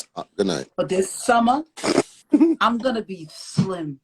You get it? So I'm uncomfortable because the hater right there. You uncomfortable because you're heavy. You uncomfortable because you had that girdle on for 6 hours. The Spanx is ready to come off. That's what's uncomfortable. Exactly. I feel you, T. I feel you. I feel you. So by the summer weather. And I'm uncomfortable because I'm tired. Fuck. I want to say this though before we get out of here. I'm grateful for everybody. I'm grateful for everybody and their opinions. I'm grateful for everybody in the comments. I'm grateful for my sister T, Wes, Spoogie, my brother over here. He was sleeping. Nah, he wasn't sleeping. He was listening the whole time. Believe me. I'm grateful. I joke around a lot, and sometimes I get passionate, and sometimes I might come off a little assertive, which I am. I'm a man. Yeah. I'm a man. I'm assertive. I'm a man, and that's how we express ourselves. But I don't feel like I'm more than anybody. I don't feel like I'm more educated than anybody. I don't feel like I'm more blessed than anybody. Yes, I am blessed, and everybody here is blessed because we all are in the same space, sharing this blessing. So I appreciate everybody for being up this late with us. You know, and I hope that everybody has taken something positive away from this whole conversation. You know what I mean? You know, we talk our shit, we talk our mess, we have a good time. But at the end of the day, let me tell you something. Since I've been a little kid, you might say something to me, and it might not register right here and now. But when I go back and I revisit it later on, it makes perfect sense, or it's bullshit. And that's how I do it. I don't just, stick to one force and one thing because that's what I know. No, I evaluate situations and I make it, So I appreciate everybody, man, and thank you for everybody for making this conversation interesting and useful. And I hope that everybody continues to grow and stay blessed and stay prayed up. And don't lose yourself in this society. That's I'm gonna tell everybody that. Social media. Do not lose yourself in the society and what is going on. I know everybody don't believe in the Bible, but I tell you one thing: the Bible spoke about all of this stuff that is happening right now. So, whatever works for you, you work with it, and let it be useful to you. And your legacy, and that's just what it is, man. Anybody else have anything to say before we go? Drew, anybody? Well, I would say is that Major's a prime example of being in his own purpose and you know you're blessed to have someone to be able to share those information to you. You understand what I'm saying? So just tap into your own thing. You're doing the work, and don't question it. Go be creative. And Wes, always know that you could call me at any given time, my Of brother. course. You know that Bro, already.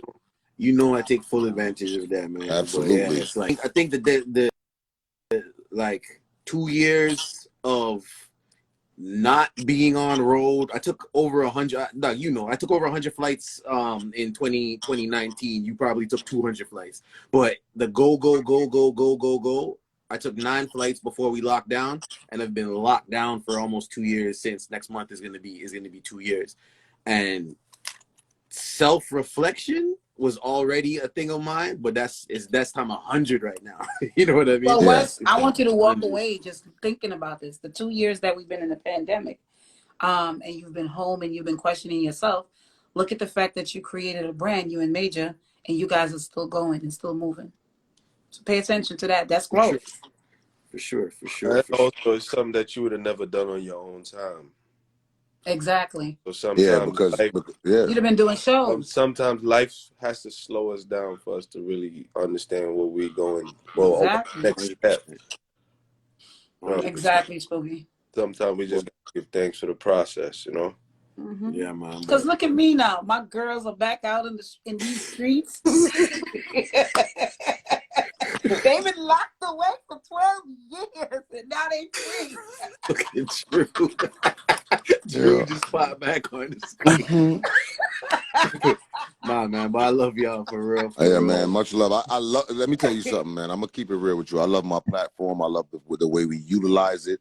I love the people who stand by it, and I love the people that make it useful for them, because this platform ain't just mine. It's for everybody. You know what I'm saying? And I try to do as much community work and empathetic work that I can possibly do. I've always been that, and I've always tried to use this platform for nothing but positive and upliftment, and that's what I'm going to continue to do. So, you know, this one point, however much followers I got, it's all of us united, and that's what we're going to continue to do. We're going to continue to have fun. We're going to continue to learn. We're going to continue to laugh, have jokes, and be there for each other in challenging times. My brother, Uncle Drew, behind me, that's my brother. And he's been more of a real friend than people I've known for 25 years. So you know, it's not about you know, how long you know somebody and stuff like that. It's about the genuine heart and the genuine love that people have for you. You know what I'm saying? And Wes is a brother of mine that lived how many miles away, but guess what? That's my brother, and I feel his presence even when he's not around. You know what I'm saying? So that's real. You know, Uncle Drew is going through a difficult time right now. He lost his sister, and you know, I just want everybody to keep him and his family in your prayers. You know what I mean? Because you know that's what it is, man. You know, we got to be here for each other. So that's what we live by, and that's what we show. You know what I'm saying? So, Fact. True. yeah. Damn. So much love. My condolences, Drew. Condolences. Thank you. Condolences too, bro. You already know. Yeah, man. Stay strong, bro. Hey, I don't break easily. Thank God. We building an empire, Wes. Believe it or not. Oh, Yeah. Right Just keep in your head front up. of our haters, our enemies, our bad wishes. We are building an empire right here, and we got to stay grounded. We got to stay tight, close, and be each other's crutches, man. You know what I'm saying? Like, I agree. 100. you know, 100%. so at all times, man. You know, I'm gonna send this off to you tomorrow. Absolutely, people, make sure y'all get the Toxic as Fuck game. Whew. That game is yo, let me tell you something. We played it the other day, and Drew was like this. Let me tell you how Drew was. Drew was like this. He was like this. Man, this game is a motherfucker, man. Drew. and then he said he picked the card, right? And he picked the card, he put the card down, he said, man, this game, man, this is the new shit right here, man. I'm well invested in this goddamn game. So I mean, you know, we had a good time. The game is lit. People, make sure y'all get it. Toxic as fuck. Make sure y'all follow the page. Toxic as fuck. The Toxic AF Game on Instagram. ToxicAFGame.com. Make sure y'all go get y'all a copy of the tickets. I mean, copy of the game because we got. And you gotta get the tickets to the Toxic AF show. That's why you got confused. Yeah. So we got edition 1 and we got edition 2, Lovers and Friends edition. So it's 2 parts to the game so far. We're gonna go up probably about to 6 or 7. And then, you know, we also working on the Playing for Keeps dating game card game as well. We're working on that. We got How You Meme is another game that we got. We got What Are You Playing? That is another game that we got, and there's some samples within the Toxic as Fuck game that you know what I'm saying. So we got a lot of games out here, man. The link's still in your bio, bro. Y'all ready for the We got everything here. We got the whole Are You Dumb collection. Yeah. We got everything here. Everything is there. Oh wow. Everything. Somebody said Major play some music. You better go to bed. Right? Yeah, and also February the 13th in New York City, King's Theater is the place to be. Toxic as Fuck comedy show. We're gonna have a great time. We're gonna turn up, and bro, that's what it is. Be there 100%. You better. 100%. You better. Let's hope.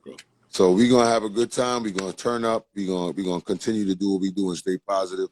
Big up to everybody for tuning in. Much blessings to y'all. I hope y'all have a blessed Friday. Yes. Stay blessed, man. It's the weekend. Don't let nobody change your mood, your spirit, your vibe. Stay conscious about your surroundings and the people that you surround yourself around. And you know, just stay positive, man. You know, we be living in some times where we need it. Stayed up till 5:45, bro. Yeah. I mean, it says 600 and something right now, probably, but it's probably like 80 people out of that's knocked out right now. Just dreaming about shit. Yeah, I know.